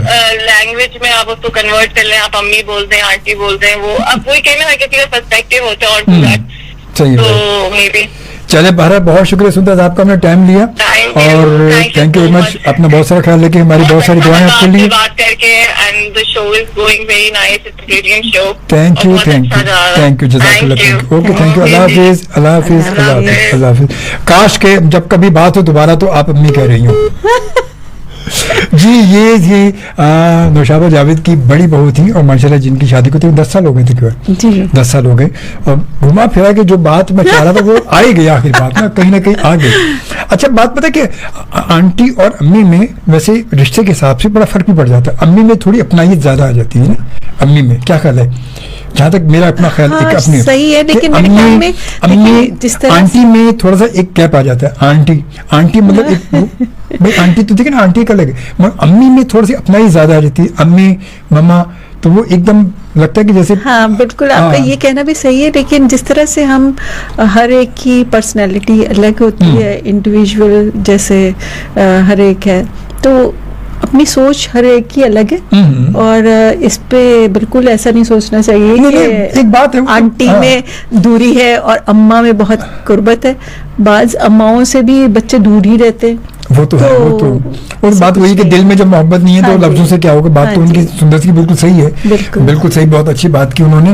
तो बहरहाल तो ये आज हमने सास साहबा से जो है, सास साहबा की 2 बहुओं से बात कर ली हमने, और माशाल्लाह दोनों से जब दोनों से बात हो गई, बीच वाले का अंदाजा अपने आप ही हो गया जी कैसी होंगी। तो माशाल्लाह ये घर में भी अच्छी हैं, और अच्छी बात है, होना भी चाहिए। चलें, क्योंकि आज character- मैं इम्तिहान में पास हो गई। पास हो गई आज, इनकी क्लैप, बहुत सारी क्लैप। मैं पास हो गया। हाँ, पास हो गया, पास हो गया, पास हो गया, बिल्कुल। और अच्छी बड़ी बात है, और बहुत बड़ी बात है। और अच्छा, घर को आप कैसे मैनेज कैसे करती हैं पूरा आपका, मतलब सब चीज़ें ये देख रही होती हैं। आप जब जाती हैं, शूट पे जाती हैं, सुबह जाती होंगी, रात को आती होंगी, हाँ जी। तो फिर आप इसके अलावा आपकी क्या एक्टिविटीज़ होती हैं, क्या करती हैं आप इसके अलावा, एक्टिंग के अलावा? एक्टिंग के अलावा घर जैसे कोई भी एक आम खातून देखती है, बिल्कुल मैं अपने आप को आज भी वैसे ही समझती हूँ कि आपको कोई काम मिला है तो उसके लिए चली तो जाती हूँ, लेकिन बाकी दिनों में मैं वही खातून होती हूँ जो अपनी काम वाली मेड से भी झगड़ा भी करती है, काम भी करवाती है, सब्जी वाले से जाके सब्जी भी नीचे लेती है, और बाज़ारों में भी उसी तरह से घूमती है। बाज़ औक़ात मेरी बेटी मुझे कहा करती थी, घर के पास ही एक मार्केट है जिस पे मैं कुछ भी अगर लेना होता है, चाहे धागा लेना है, चाहे कपड़ा लेना है, तो मैं फ़ौरन पहुंच जाती थी बाजार में, और अभी भी जाती हूँ। तो वो मुझे कहा करती थी कि अब तो ना जाया करें, अब तो लोग देखेंगे, लोग पीछे लोग जाएंगे देख आपके। के आपको क्या सोचते होंगे, ये हर वक्त बाजार में ही फिरती रहती है। तो मैं कहती हूँ कि मुझे कभी, अच्छा वो आज तक मुझे ये वो अंदर वो फीलिंग नहीं आ सकी कि मैं कोई चीज़ हूँ जो टीवी पे आती है तो लिहाजा लोग इस वो कोई ऐसे देख, अच्छा तो फिर वो करके जब वो आते, अच्छा बाज़ वक़्त आप लगे हुए हैं कि भाई ये कितने का नहीं, हाँ। बड़ा आपने महंगा दिया है, तो वो साथ वाले के कि अस्सलाम वालेकुम, तो वालेकुम सलाम जी, तो क्यों किया इसने, यानी मतलब क्या बात करना चाह रही है, तो वो पता लगा था वो आपका ड्रामा देखा था, अच्छा सॉरी, फिर एकदम से आप उसमें आ जाते आप उस कैरेक्टर में आते कि आपका एक और भी कैरेक्टर चल रहा है साथ साथ। अच्छा, ये तो है बाकी, मतलब उसके अलावा हम रियल लाइफ में भी तो एक्टिंग ही कर रहे होते हैं। हाँ जी बिल्कुल, और मैं कहती हूँ कि यार हमसे ज्यादा बेहतरीन एक्टर तो हमारे इर्द गिर्द आवाम होती है। आप मांगने वाले बच्चों को देखें, वो आके ऐसी बड़ी बड़ी बातें करते हैं और इतनी पक्के लहजे में करते हैं कि आप हैरान हो जाते हैं। मुझे एक जो चीज़ मैंने सीखी है ज़िंदगी में, वो ये कि मुझे ऐसे लगने लग जाता है सब कुछ ही एक्टिंग हो रही है। 2-4 दफ़ा ऐसे वाक़यात हुए मेरे साथ कि कोई छीनने के लिए कुछ आ गया तो मैं उसको उठा के दे रही हूँ और दिल में सोच रही हूँ यार मैं कितनी बुरी एक्टिंग कर रही हूँ, और पता लगा वो असली, ये सब कुछ आपके साथ असली हो गया। हाँ। वो लेके चला गया है सचमुच, और आप समझ रहे हैं एक्टिंग हो रही है। क्या बात है, क्या बात है, क्या बात है। और जनाब ज़ैनुल आबिदीन शाह कहते हैं, सक्कर से हमें देख रहे हैं, कहते हैं अस्सलाम वालेकुम फ्राम सक्कर। वालेकुम सलाम। वालेकुम और सलाम। सुंदर शायान है ना, हाँ, ये अच्छा मैसेज कर चुके हैं, इन्होंने मैसेज पहले किया था, बाद में हमने बात की, कहते अमेजिंग शो, थैंक यू सुंदर, थैंक यू वेरी मच। और उसके बाद कहते इंटरेस्टिंग डिस्कशन, थैंक यू। और सुंदर से भी बात भी हुई, हमने आपकी बात भी कराई है जी। तो जी इसके बाद आलिया शहजाद का मैसेज है, आलिया वेरी नाइस। ये आलिया कौन है? ये नहीं, मेरा खानदान देख रहा है अल्हम्दुलिल्लाह।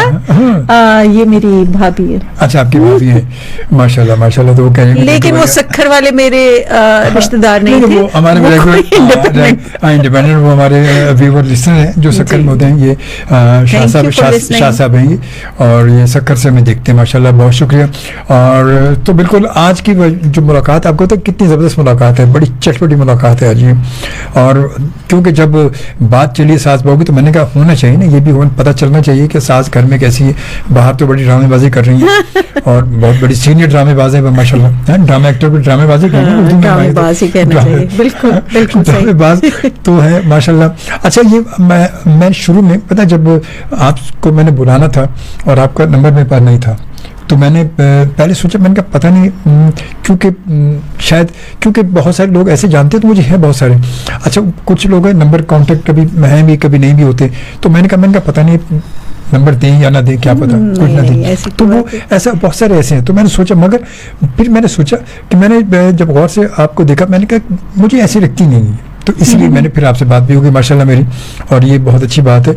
और ये हकीकत है कि इस वक्त फील्ड में मैंने देखा है, मैं ये बिल्कुल एक रियल आपको बता रहा हूँ कि बहुत अच्छे एक्टर तो मैंने देखे हैं, बहुत अच्छे एक्टर एक्ट्रेस हैं हमारी फील्ड में, बहुत अच्छे हैं, मगर उन सब में बहुत अच्छे प्लस जो पॉइंट है, प्लस अच्छे इंसान का, वो ज़रा कम लोग हैं।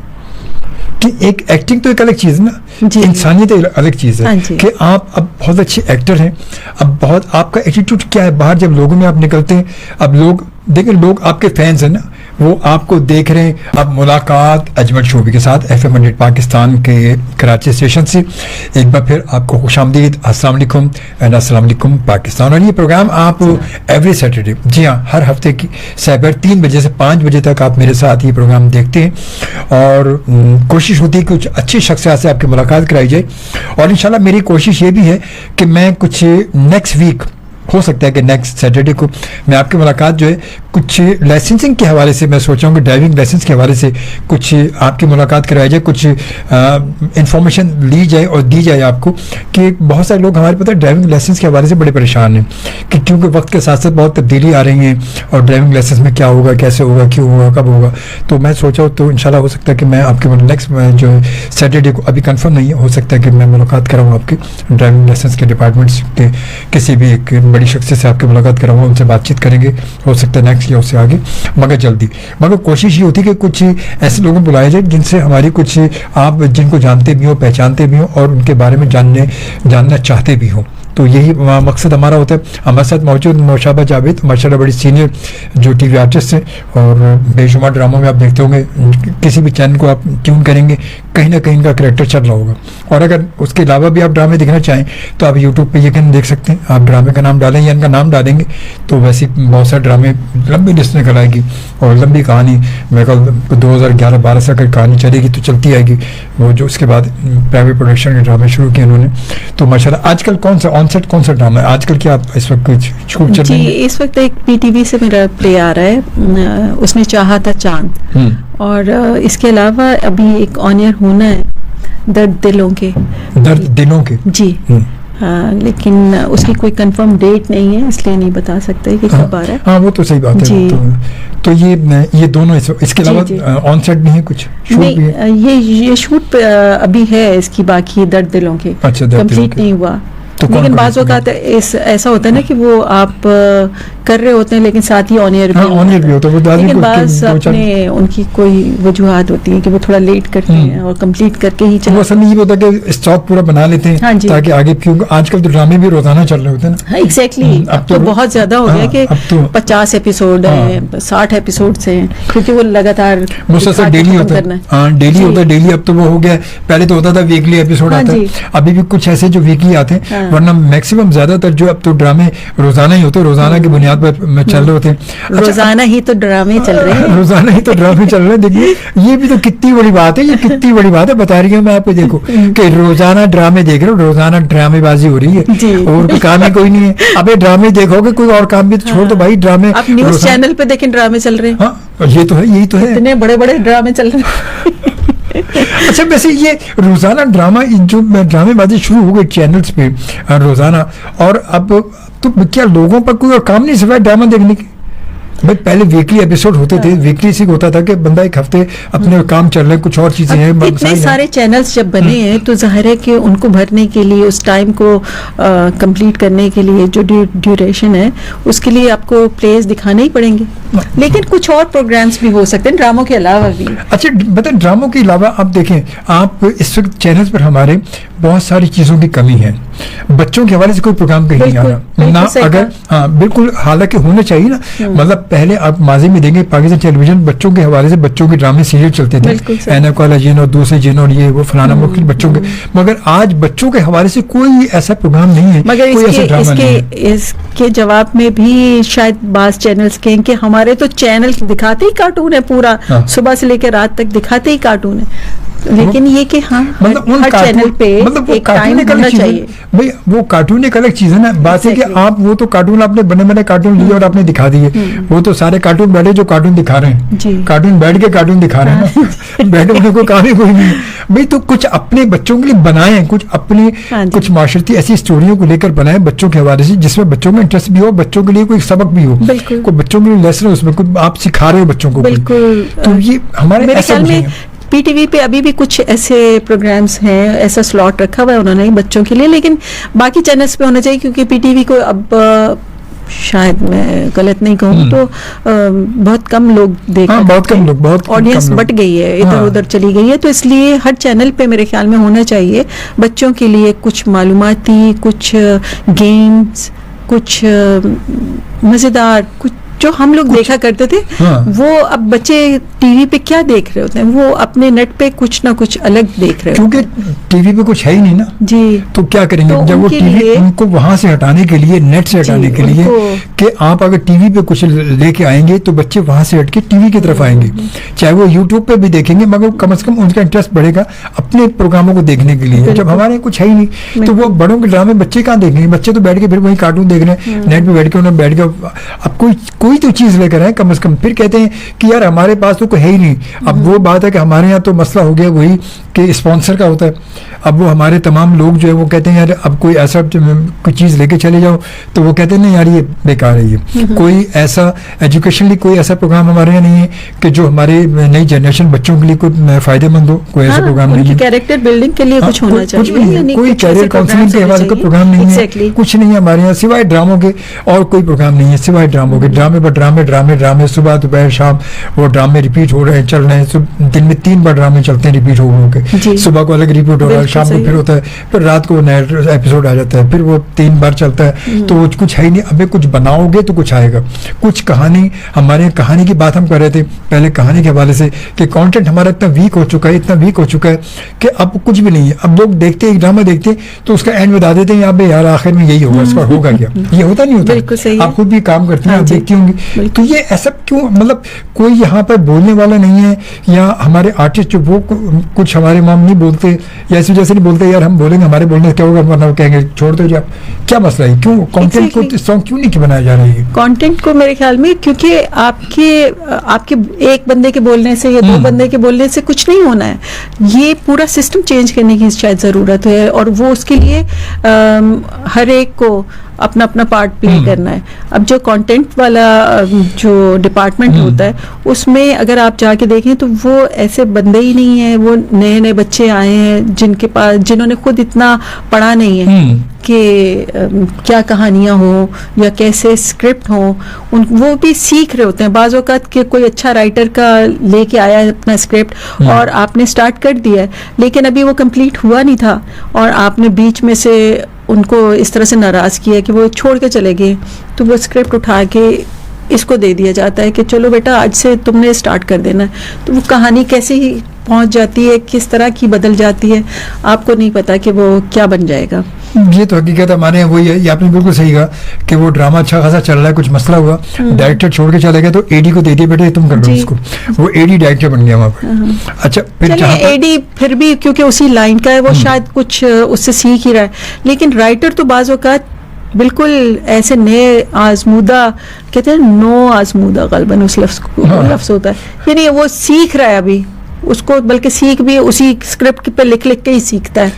यानी राइटर्स गायब हो गए और आपने उठा के बिल्कुल एक जो बच्चा नया आया था उसको दे दिया कि तुम लिखो इसके आगे, अब वो कहानी कैसे बनेगी? यही होता है ये मैंने देखा, खुद भी देखा, बिल्कुल सही आप कह रही हैं कि होता कहते हैं यार अबे यार तुम्हें जो बताएंगे तुम लिखते रहना, तुम लिखना है बस, जो बताएंगे तुम लिख देना, कोई मसला नहीं। तुम अबे इतना मुश्किल काम नहीं है भाई, मतलब आप कंटेंट लिखना, स्क्रिप्ट लिखना बड़ा आसान सा काम है। इस पे एक मजेदार एक बात बताऊं कि एक राइटर से सलाम दुआ थी हमारी, हम कोई काम कर रहे थे तो मैंने उससे पूछा कि कैसे लिखते हो कहानी, ये आज की बात नहीं है, काफ़ी पुरानी। मैंने कहा कैसे कहानियाँ इतनी सारी लिखते हो? तो उसने कहा सच बताऊं वो इंडियन फिल्म चलाता हूँ और साथ ही कोई कहानी पढ़ रहा होता हूँ डाइजेस्ट वगैरह, तो फिर उसमें से थोड़ा सा लेता हूँ, आइडिया आता है, फिर इधर से पढ़ता हूँ, आइडिया आता है, फिर मैं लिखता हूँ।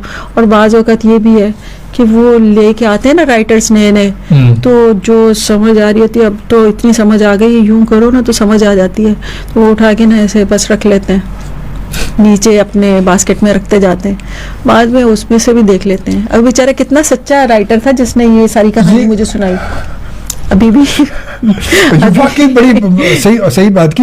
वो जो नए राइटर होते हैं जो कहानी लेके जाते हैं, वो कहते हैं, उनको कहते हैं नहीं यार ये बेकार है, ये तो बेकार है, उठाई उन्होंने रख दी साइड पे अपने काम के लिए जी। वो उसको थोड़ा सा घुमाया और उसको अपना बना के आगे पेश कर दिया। अच्छा, मेरे तो एक दोस्त के साथ ऐसा हो चुका है कि उनकी वो पूरी स्टोरी उनके नाम से एक प्ले चला है, और 2 साल के अंदर ही उसी चैनल से दूसरे नाम से उसी राइटर, किसी दूसरे राइटर ने लिखा है, यानी खाली नाम ही लिखा है, वरना पूरा का पूरा वही छपा हुआ, दूसरे एक्टर्स वो काम कर रहे थे। क्या बात है, देखिए अब ये देख लो जी, ये हाल, यही हमारे हाल हो रहा है। ये तो क्या होगा जब इस तरह का अगर होगा ड्रामा होगा तो एक्टर, अच्छा लोग क्या कहते हैं, लोग एक्टरों को ब्लेम देते हैं, वो कहते हैं मेरी अपनी कोई 2-3 दोस्त थी जो मुझसे बाकायदा लड़ाई करती थी कि तुम क्यों कर रही हो, ऐसे काम कर रही हो, फलाना कर रही हो, ये ढमकाना कर रही हो। भाई मैंने नहीं लिखा, मैं तो उसमें काम कर रही हूँ, मुझे ये मेरी जॉब है, मैं इसको जाके, तुम्हें नहीं पता कि ये सारी इससे आवाम खराब हो रही है, यूं इस तरह का स्क्रिप्ट है। तो बाहर भी इसी तरह की कहानियां हैं जिनको देख के लोग कहानियां लिखते। चले ब्रेक की तरफ आते, 4:30 4:30 बज चुके, थोड़ा सा वक्त है, और उसके बाद फिर मज़ीद गुफ्तगू को आगे बढ़ाते। कुछ मैसेज भी 2-3 हमारे पास आए, और उसके बाद फिर बात करते हैं। और हमारे साथ मौजूद हमारी माशाल्लाह टीवी की बड़ी बहुत सीनियर आर्टिस्ट नौशाबा जावेद मौजूद हैं, और आज का शो वाकई ज़बरदस्त है, बड़ा फनी सा शो, बड़ी अच्छी गुफ्तगू चल रही, बड़ी अच्छी बातचीत चल रही, बड़ी डिटेल में बात हो रही इस वक्त, और कहीं ऐसा मौका नहीं मिल रहा कि थोड़ा सा कहीं सांस ले लिया जाए, रेस्ट कर लिया जाए। और यही नौशाबा शुरू में कह रही थी कि 2 घंटे कैसे गुजरेंगे, 1.5 घंटा गुजर गया पता नहीं चला, अभी तक 1.5 घंटा गुजर गया, देखें पता नहीं चला। चलो कुछ मैसेज की जानिब आ जाते हैं। और जनाब थे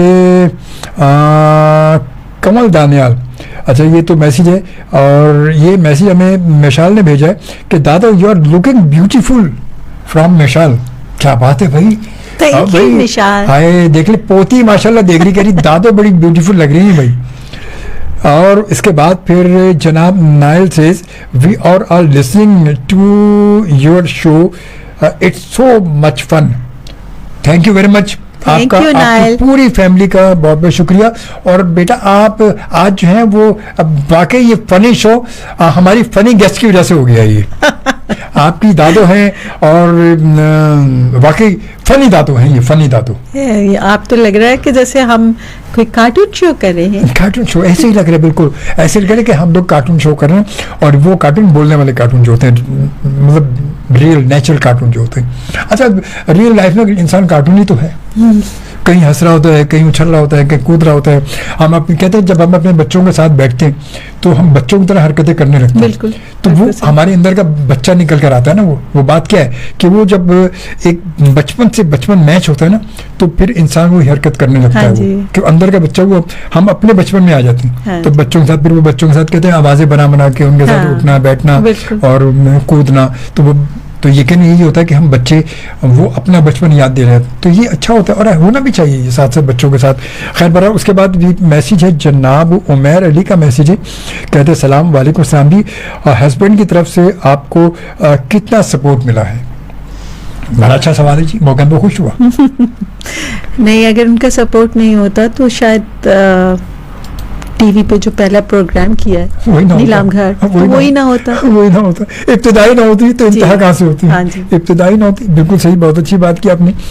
तो अच्छा मैं घर में उस वक्त जो थे बाकी लोग जो थे, जब तो हस्बैंड तो थे, इनके अलावा फिर आपकी सास जो थे उस वक्त आपकी, मतलब आपकी वो तो शुरू का दौर था, तो सास है या दूसरे घर के लोग किसी तो कुछ ना कुछ होगा कि तुम जा रही हो और ये कर रही हो, कुछ ना कुछ। एक्चुअली मैं और मेरे हस्बैंड अलग रहा करते थे पहले दिन से, तो ऐसा नहीं था। सास जो है वो अल्लाह ताला के पास थी उस वक्त, ससुर थे मेरे जेठ के पास रहा करते थे, और मेरे हस्बैंड थोड़ा यही दिल में सोचते थे कि अब्बा जी को पता लगेगा तो वो शायद उनको अच्छा ना लगे। अच्छा। लेकिन एक्चुअली शायद खुद को भी इतना अच्छा नहीं लग रहा था उनको। हाँ। उन्होंने कहा कि अब्बा जी का नाम लेके मतलब वो थोड़ा सा उन्होंने अपना खर्चा जाहिर किया, हाँ जी। अब्बा जी का नाम लेके। लेकिन वो उस वक्त मुझे भी बहुत ज्यादा शौक था ना कि तारिक साहब ने कह दिया तो मतलब तारिक अजीज ने कहा है, मतलब कोई बहुत बड़ी बात हो गई। तो इन्होंने कहा कि अच्छा ठीक है कर लो, लेकिन ज़्यादा अरसे नहीं करना, क्योंकि जाहिर है कि बच्चा होगा,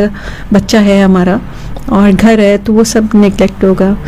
तो तब मैंने भी प्रॉमिस किया कि अच्छा अभी मुझे शौक है बहुत ज़्यादा, तो उन्होंने ऑफ़र कर दिया है तो मुझे जाने दें, इजाज़त दें और मैं खुद ही छोड़ दूँगी। और तभी इसीलिए इस वादे को पूरा करना चाहा था, 4 महीने जो करने के बाद मैंने छोड़ दिया था। हाँ जी, क्या बात है। देखिए जी, यहाँ पर आगे मशाल ने कह दिया कि मैं दैट वाज नॉट फनी। क्या बात है भाई, फेवर करने वाले बहुत सारे भाई मौजूद है। हाँ, शी हैज गुड ह्यूमर। क्या बात है भाई, इसमें कोई शक नहीं भाई। फनी जो होता है, फनी भी तो अच्छे ह्यूमर होते हैं ना, फनी भी तो बात है। फनी लोग क्या होते हैं, फनी लोग ये नहीं कि कार्टून होते हैं, फनी वो लोग के जो जिंदगी में, अपनी जिंदगी में फन पैदा करते हैं, अपनी फैमिली के साथ बहुत फनी होते हैं, हंसना, खेलना, बोलना, एंजॉय करना, ये फनी, इन्हीं को फनी कहते हैं ना। सही है ना। अब मैं तुम्हें ये वाला फनी क्या, वो वाला फनी नहीं क्या, वो कि वो कार्टून वाला फनी क्या भाई, वो देखो फौरन। और उसके बाद AR जौहर साहब कहते हैं अस्सलाम वालेकुम शोभी भाई एंड नौशाबा जी, जबरदस्त show, good ji, thank you, बहुत शुक्रिया, बहुत शुक्रिया जी, बहुत शुक्रिया। अच्छा भाई ये थोड़ा सा बताएं मुझे कि फिल्म में हमारी इस वक्त फिल्म की इंडस्ट्री चल रही है, आपको कभी ऑफर हुई फिल्म की? नहीं, क्यों? मुझे नहीं समझ आती, शायद उनको मैं फिल्म मटेरियल नहीं लगती, वो वाली अम्मा नहीं लगती जो फिल्मों में आके बोलती है मलका जज्बात बहार बेगम, वैसी नहीं लगती। या ये कि आजकल की जो अम्माएं हैं फिल्म के लिए, पता नहीं अभी फिल्में इतनी बन भी नहीं रही हमारे। अच्छा, जो फिल्में आपने अभी तक जो बनी, आप उन फिल्मों को क्या कहती, फिल्म कहती है या ड्रामा कहती है? मुझे ऐसा लगता है कि जैसे टीवी का कोई प्ले है जो बड़े स्क्रीन पे देख रहे हैं आप, बस। क्या बात है। देखिए भाई, वही बात आ गई जो मैं कहता हूँ, मैं भी यही कहता हूँ कि हमारे यहाँ अभी तक फिल्म बनी नहीं है। फिल्म की तरफ हम फिल्म रिवाइव तो कर रहे हैं, मगर हम रिवाइव कर रहे हैं, ड्रामे को बड़ी स्क्रीन पर ले आए। लेकिन इसी तरह से बनती रहेंगी। सफर शुरू हुआ है। मतलब कुछ चंद फिल्में बनी हैं, ऐसी चंद फिल्में बनी हैं कि जिनको वाकई फिल्म के हिसाब से बनाया गया और फिल्म के हिसाब से उसको, उसका कंटेंट भी था, उसकी स्क्रीन भी वाइड थी, उसको काम फिल्म के हिसाब से बनाया गया। मगर मैक्सिमम फिल्में हमारी जो है वो ड्रामा, क्योंकि ड्रामे और फिल्म का दोनों का बनाने का, एक्सपोजिंग का अंदाज अलग है, तरीका ही अलग है ना बिल्कुल। तो वो हमारे वो तो है नहीं। तो इसके लिए क्यों, मतलब हमारे यहाँ की फिल्म के हवाले का आपने कभी किसी से जिक्र किया कि मुझे फिल्म में काम करना है या नहीं किया? आपने सोचा नहीं कभी? नहीं, मैंने नहीं सोचा, क्योंकि मुझे पता नहीं, शायद कंफर्टेबल नहीं, अपने आप को वो वाली फिल्में याद आने लग जाती हैं जो पहले हुआ करती थी हमारी, और उसके हिसाब से। वरना ये तो मैंने आपको कहा कि बिल्कुल ड्रामा है बड़े स्क्रीन पे, तो इसके लिए कुछ ऐसा नहीं है। ऑफ़र होगी तो शायद कर भी लूँगी, लेकिन सच्ची बात यह है कि इसकी कोई ऑफ़र नहीं आई मुझे, और इस पे कोई बुरा भी नहीं लगता, बस ठीक है जो चल रही है। लेकिन उनको देखें भी तो दुनिया, अगर वो बना रहे हैं आप और उसको दुनिया देख ही नहीं रही तो फिर क्या फ़ायदा है। लेकिन हमारी आवाम को भी चाहिए कि देखे, स्क्रिप्ट अच्छे होंगे तो मेरे ख्याल में ज़रूर जाएंगे लोग। यही वजह सबसे बड़ी बात। जैसे अभी एक वो लड़का है लाशारी, क्या उसकी नई जो बिलाल लाशारी की जो जिस तरह से वो ट्रेलर चल रहे हैं और मौला जट के जो दिखा रहे हैं, तो मौला जट वाली वो फिल्म अगर हम सोचते हैं कि जब वो पहले बनी थी तो हमने कभी जिंदगी में उसकी तरफ सोचा नहीं था और गुस्सा ही आता था ये क्या बनाया है कि वो हर घंटासा मार के। लेकिन अभी वो जिस तरह से, अब हम बिलाल लाशारी वाला जब टीवी पे देखते हैं ट्रेलर, तो देख के दिल चाहता है कि इस फिल्म को जाके देखें कि क्या उसमें टेक्निक यूज़ की है, वही सब कुछ है लेकिन नई टेक्निक के साथ। तो उसको देखने को मेरा दिल चाह रहा है, तो इंशाल्लाह अच्छी होगी। हाँ, देखिए और इसी तरह से करते करते ही सीखेंगे ना। हाँ, ये बात तो है, जरा सीख जाएं, खासतौर पे सीख जाएं, दुआएं के सीख जाएं कि ऐसा ना हो कि इसी तरह करते करते फिल्म इंडस्ट्री फिर खत्म हो जाए। खत्म तो हो चुकी है, वो तो दोबारा से आ रही है, वो तो हो चुकी है दोबारा। असल में अब ये कि फिल्म को जो तीसरा रिवाइव होना चाहिए आज के दौर से, उसके लिए फिल्म के लिए नुशाबा जरूरी है कि फिल्म का कॉन्सेप्ट, फिल्म का जहन, फिल्म वाले लोग अलग ही होते हैं। जी बिल्कुल, मैं भी मानती हूँ अलग मीडियम है वो पूरा एक सिस्टम ही अलग है, इसलिए वही लोग उसमें कामयाब हो सकते हैं।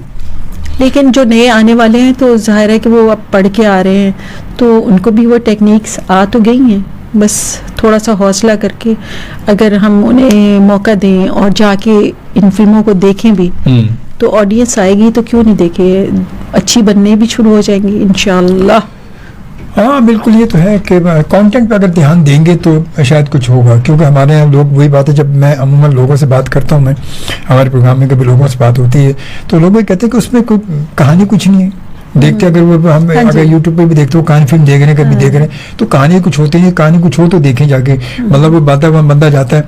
तो अगर वो आज की फिल्म महंगी है, पहले माजी में फिल्म इतनी महंगी नहीं होती थी, आज की फिल्म बड़ी महंगी है। आज की फिल्म अगर 3-4 लोग भी जाएं तो 10,000 रुपए चाहिए बंदे को आने जाने। लेकिन उसके लिए ये भी तो देखे ना कि पहले जाते थे, अगर आप कुछ रुपए का टिकट लेके या मुश्किल से 100 का टिकट लेके 150-200, तो वो किस माहौल में आप देख रहे होते थे। अब तो आप बाकायदा एक जैसे किसी मजेदार जगह पे ऐश करने जा रहे हैं, लेट के फिल्में देख रहे हैं, तो वो सारा माहौल जो है उसके लिए तो इतने पैसे लगेंगे ना, लेटने के पैसे देने पड़ेंगे भाई। और कि घर में आपके बेड नहीं है, वहां जाके लेटे तो अब दें 1,500 रुपए दें, 1,000 रुपए दें, लेटने के 1,000 रुपए तो देंगे कम से कम। नहीं बल्कि और ज्यादा महंगे टिकट हैं इसके। नहीं वही तो, कम से कम वही बात है कि अगर लगाए भी 1,500 कितने का टिकट चल रहा है वो। अच्छा, एयर जौहर साहब क्या कहते हैं जनाब कि शोभी भाई फिल्म के एक्टर अब कहाँ हैं? नदीम, बैतबरात, मोहम्मद अली अब तो सिर्फ ड्रामों के एक्टर हैं जिनसे फिल्मों में भी काम लिया जा रहा है, सो इसलिए फिल्म नहीं ड्रामा लगने लगा है। बिल्कुल, यही तो बात मैं भी हमेशा से कहता हूँ कि अब हमारी फिल्में हैं भी नहीं, वो ड्रामा है, छोटी स्क्रीन से बड़ी स्क्रीन पर ट्रांसफ़र कर दिया उसको, तो वो ड्रामा बन गया और उसको फिल्म का नाम दे दिया हमने। कुछ फिल्में हैं, कुछ लोग हैं जिन्होंने फिल्म बनाई है, और कुछ फिल्में जो बनी हैं और जो अब सिर्फ फिल्मों तक ही रह गई, तो वो ऐसा होगा तो एक इन फ्यूचर जो है वो उसका रिजल्ट अच्छा होगा। और उसके बाद जनाब मिसाल क्या कहती हैं कि Anna says our Dado has great painting skills and more better than anyone else. अच्छा, आप जब भी तो वसी हैदर और मंसूर जुबैरी की बात कर रही थी, यही तो बात है, ये बात चल निकली तो देखे कहाँ तक पहुँचे, है ना। तो ये भी आप पेंटिंग वगैरह भी करती हैं? जी एक्चुअली शायद क्या कहना चाहिए, नहीं मैं ये नहीं कहूँगी, हाँ लेकिन मैं भी फाइन आर्टिस्ट हूँ और मैंने कराची स्कूल ऑफ आर्ट से फाइन आर्ट्स में ग्रेजुएशन की है, तो तभी मंसूर जुबैरी अपने क्लास फेलो। वो लिंक मैंने अपने ज़हन में आया ना, देखा वो लिंक आया ना कि मंसूर जुबैरी और वसी हैदर मतलब का जो ताल्लुक है वो यकीन बड़े माशाल्लाह हमारे जाने पे बड़े नाम, जैसे अत्थर जमाल भी माशाल्लाह, तो ये सब मेरे क्लास फेलो ही थे।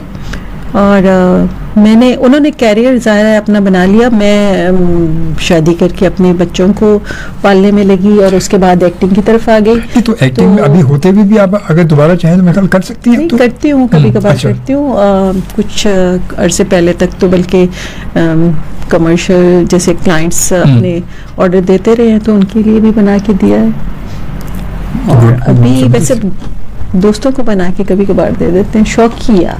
चलो भी देखेंगे पोतियां ये जिसने मैसेज किया है खुद बहुत अच्छी पेंटिंग करती है, अच्छा। आर्टिस्ट हैं बहुत अच्छे जी। भाई तो भाई लाजमत है, जब घराना आर्टिस्टों का घराना होगा तो फिर वहाँ तो फिर सभी आर्टिस्ट होंगे माशाल्लाह से, और सभी फिर अपनी अपनी जगह बहुत अच्छी, और अच्छी बात है। घर का माहौल भी ऐसे ही होता है कि घर का माहौल कहते हैं जिस तरह आप रखेंगे बनाएंगे माहौल वैसा ही होगा और उसी तरह से वो होगा, वरना तो बात है कि घर में जब आप एक चीज़ को डिस्कस नहीं करेंगे, एक चीज़ घर में माहौल नहीं बनाएंगे, कुछ नहीं होगा, तो बच्चे भी फिर वही होगा, उस हिसाब से बच्चे भी होंगे। बच्चों से याद आया कि अभी समर वेकेशंस थी तो इन्होंने मुझे कहा कि हम समर क्लासेस तो नहीं ले रहे, तो दादू ने कहा कि मैं सिखाऊंगी बेटा आपको, और हुआ ये कि वो पूरे 2 महीनों में मैंने सिर्फ 2 क्लासेस उनकी ली, तो जिसपे वो छोटी बच्ची जो छोटी पोती है वो हर दफा मुझे याद कराती, दादो 2 मंथ्स में सिर्फ 2 क्लासेस।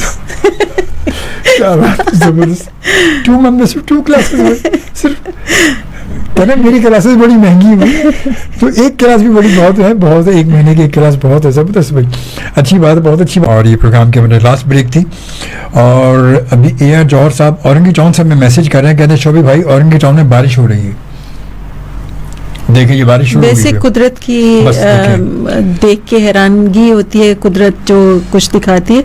मैं जब आ रही थी आपकी तरफ तो धूप तेज निकली हुई थी और अचानक ही मेरी विंड स्क्रीन पे टिप टिप टिप, तो मैंने सोचा कि शायद साथ वाले ट्रक से कुछ पानी आया है, लेकिन मैं थोड़ा सा और आगे बढ़ी तो टिप टिप, और वो उस धूप में मुस्तकिल तो कुछ बादल का टुकड़ा होगा जो है, बादल का टुकड़ा। और हालांकि गर्मी कितनी सख्त शदीद गर्मी हो रही है। और ये भी महकमा उसमें बताया था कि कल भी इन 2-3 दिन जो है ये गर्मी रहेगी, कल का दिन भी बहुत शदीद गर्मी धूप रहेगी और बड़ी मतलब लू की उसके चांसेस भी हैं।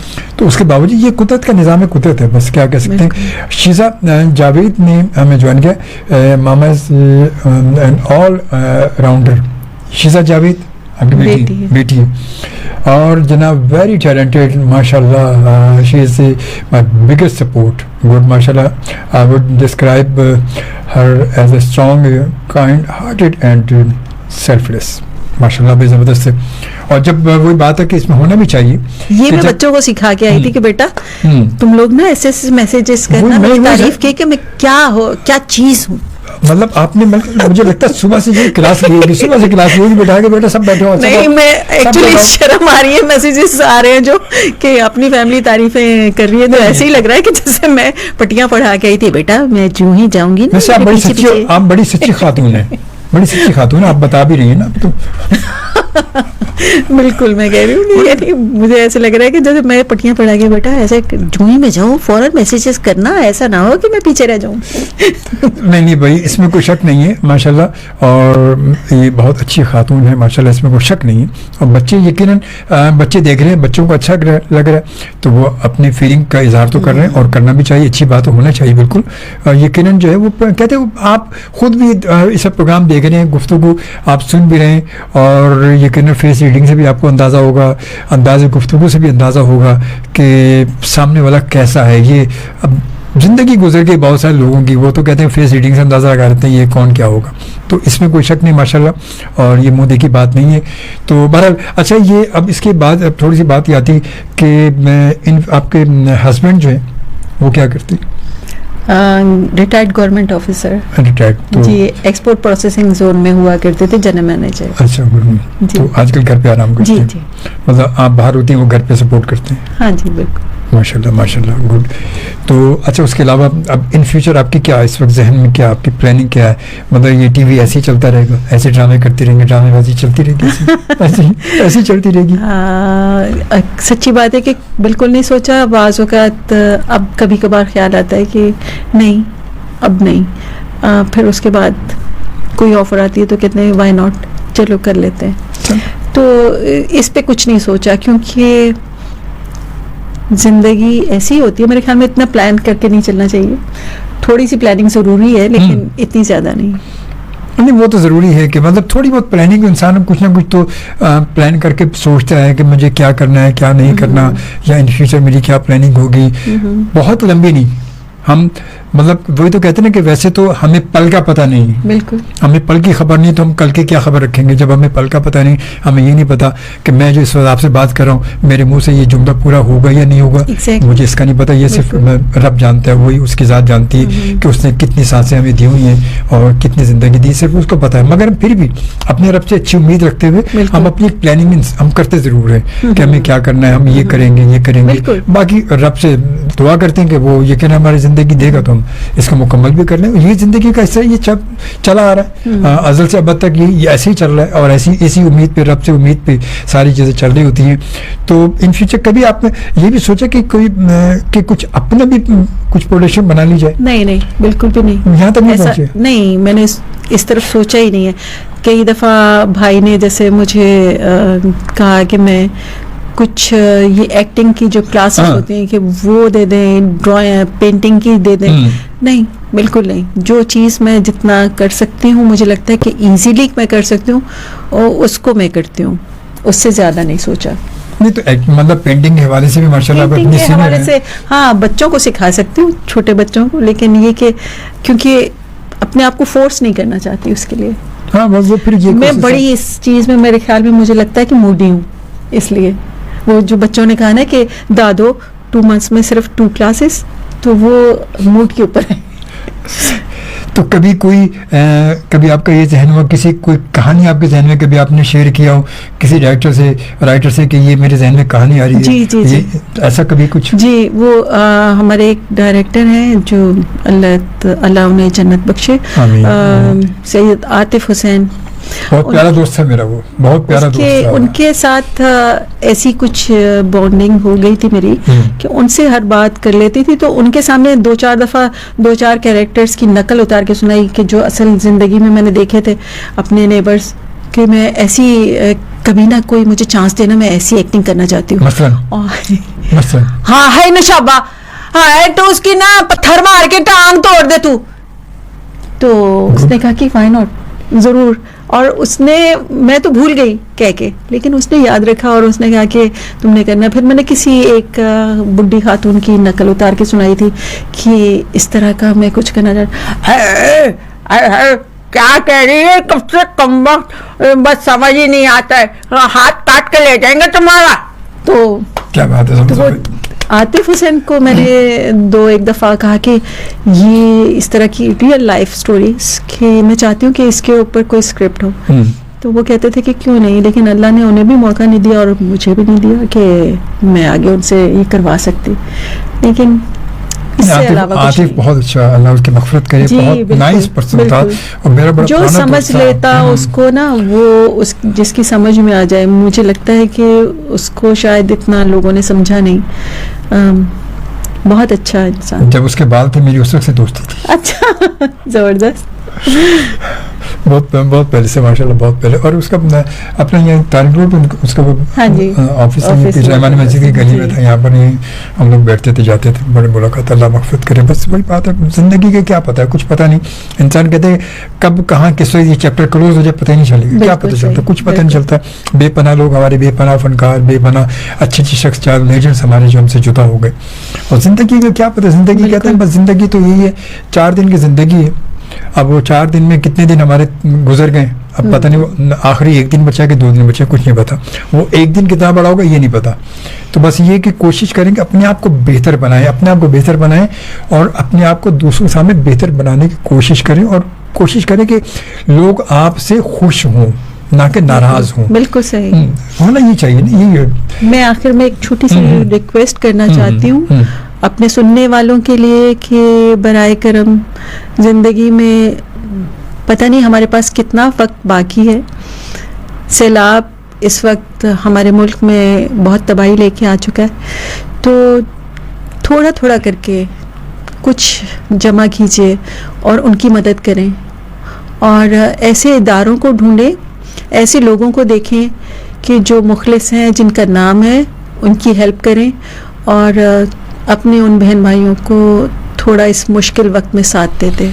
अच्छा, मैं इसके साथ ये कहूँगा कि आप जो कुछ अगर किसी की आप करना चाह रहे हैं, उन तमाम सैलाब ज़दगान की जो इस तक बहुत ज़्यादा मुतासिर हैं, उनकी मदद करना चाह रहे हैं, तो बराए मेहरबानी कुछ ऐसा करके कि वो सामान वहाँ तक पहुँचा दें। एग्जैक्टली ऐसे, क्योंकि मैं इसीलिए मैंने कहा कि वो ऐसे लोगों को, ऐसे नामों को दें। मुझे अभी पता चला कि जी वो एयरपोर्ट पे भी मतलब अभी इतना सामान पड़ा हुआ है कि वो कि अगर 4 बार भी मदद कर लीजिए कि और 4 बार भी उनको भेजा जाए उसके बावजूद भी बच जाएगा, वो सामान जा ही नहीं रहा, वो सामान यहाँ पड़ा हुआ है। हमें तो थोड़ा सा मुखलिस होना चाहिए, अपने काम से मुखलिस होना चाहिए। तो जो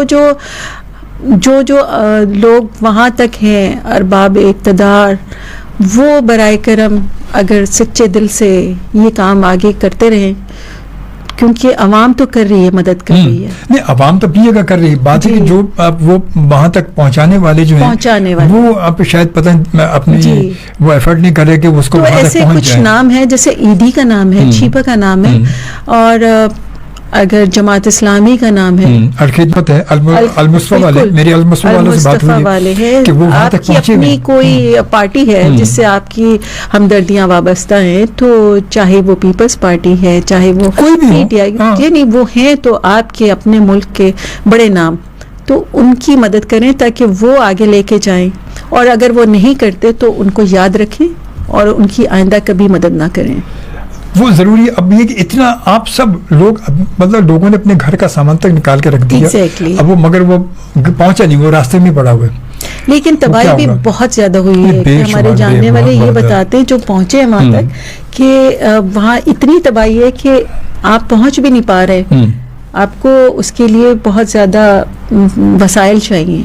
बस उसके लिए हमारी पाकिस्तान आर्मी जो है वो जी। माशाल्लाह बहुत ज़्यादा इस वक्त काम कर रही है। पाक फौज जो है, और यकीनन कहते हैं हर बुरा वक्त जब होता है जी। तो हमारी पाक फौज जो है वो बिल्कुल, यकीनन आप पेश पाक पेश होती फौज है। को आप मदद कर सकते हैं ताकि वो हाँ, वहां तक अब पहुंचे। वो पहुंचाए, बिल्कुल उनके हाथ में पहुंचाएं, उनको दें और वो वहां तक पहुंचाएंगे। अब ऐसे ना दें कि वो यहीं कहीं पड़ा रह जाए और किसी जी, काम का ना हो, जी। तो फायदा क्या। वो आपका बिल्कुल। जज्बा अपनी जगह है, मगर वो जब अगर वो चीज़ वहां तक ना पहुंचे तो उसके जज्बे का भी क्या फायदा, उस चीज़ का क्या फायदा। तो ये बड़ा ज़रूरी है। तो अल्लाह ताला बस सब पर अपना करम करे। और उसके साथ साथ जो है, आप जो नए लोग, नए आर्टिस्ट या जो नए लोग आना चाहते हैं, मेल फीमेल लड़के लड़कियां अगर आना चाहते हैं, उनको आप क्या कहेंगे, किस तरह उन्हें आसानी है, किस तरह से आ सकते हैं, उन्हें क्या करना चाहिए? सबसे पहले तो क्योंकि लोगों की नज़र में बड़ा आसान है। लोग सबसे पहले तो एक आसान तरीका ये ढूंढते हैं कि वो आपको फ्रेंड्स सब- रिक्वेस्ट भेजते हैं, हाँ। और उसके बाद वो सबसे, या अगर नहीं भी भेज रहे तो सबसे पहला एक मैसेज वो यही होता है कि प्लीज मेरी मदद कर हाँ, मेरी दें बस- और मुझे बस टीवी तक ले आए, बस- बाकी बस। मेरा काम है। बाकी तो मेरा भाई काम। ये हमारा काम नहीं होता। सही बात हाँ, है। प्रोडक्शन हाउस तक जाएं, आप ऐसे इदारों तक जाएं जो आपको एक्टर बना दें, लेके वहां तक पहुंचा दें। हम खाली दुआ कर सकते हैं आपके लिए। बिल्कुल सही कहा आपने, बहुत अच्छी बात की। हकीकत है, दुआ कर सकते हैं, और बाकी दवा आपने खुद करनी है। बिल्कुल। दवा से मुराद उसका इलाज आपके पास है। हाँ जी। सिर्फ कहने से असल में होता है कि लोग आमतौर पर कहते हैं यार इतना बड़ा काम थोड़ा है यार। हाँ। देखो सिर्फ जाना डायलॉग बोलने, यार डायलॉग मैं तो ऐसे यहाँ खड़ा होकर 25 डायलॉग बोल देता हूँ। जब कैमरा सामने होता है ना, हाँ जब जी। माहौल बनता है scene, Exactly। तो फिर पता चलता है कि होता है कि बड़े बड़े लोगों की गिग्गी बन जाती है ऊपर। हाँ, कई दफ़ा ऐसा होता है कि कई आते हैं जो आके एक लाइन को इतनी दफ़ा उनसे बुलवाया जा रहा होता है क्योंकि उनसे वो समझ नहीं होती, कैमरे की असल में हमें समझ नहीं होती, थोड़ी सी नो-हाउ होनी चाहिए। बिल्कुल ज़रूरी है, वो बहुत ज़रूरी, बहुत ज़रूरी है। तो बहरहाल जी, आप आए, माशाल्लाह बहुत अच्छा लगा और बहुत अच्छी गुफ्तगू करी। इस दौरान में कोई बात आपको नागवार लगी हो तो लगती रहे। आपका बहुत शुक्रिया कि आपने मुझे बुलाया, इस काबिल समझा। आपका बहुत शुक्रिया, FM 100 का बहुत शुक्रिया, और वाकई ये एक मज़ेदार मुलाकात थी। ज़रूर, Thank you। इंशाल्लाह, बहुत शुक्रिया। और हमारी मैनेजमेंट की जानिब से आपका बहुत बहुत शुक्रगुज़ार है। और इंशाल्लाह ताला अब आपसे मुलाकात जो है वो होगी मंडे नाइट। जी हाँ, पीर की रात को 1 बजे से 3 बजे, फिर मंगल की रात को 1 से 3 बजे अपने नाइट शो में। अपना बहुत सा ख्याल रखिएगा और खुश रहें, सलामत रहें, और दुआओं में याद रखें, मुझे ज़रूर अपने दुआओं में याद रखिएगा। मेरी मुकम्मल सेहतियाबी के लिए ज़रूर दुआ कीजिएगा। आप सबकी दुआ से अल्लाह का शुक्र है, बहुत ज़्यादा मैं रिकवरी पर हूँ मैं, अल्हम्दुलिल्लाह। आप सबकी दुआएं हैं। तो इंशाल्लाह ताला आपसे मुलाकात होती है मंडे नाइट। इजाज़त दीजिए। अल्लाह निगहबान एंड पाकिस्तान जिंदाबाद।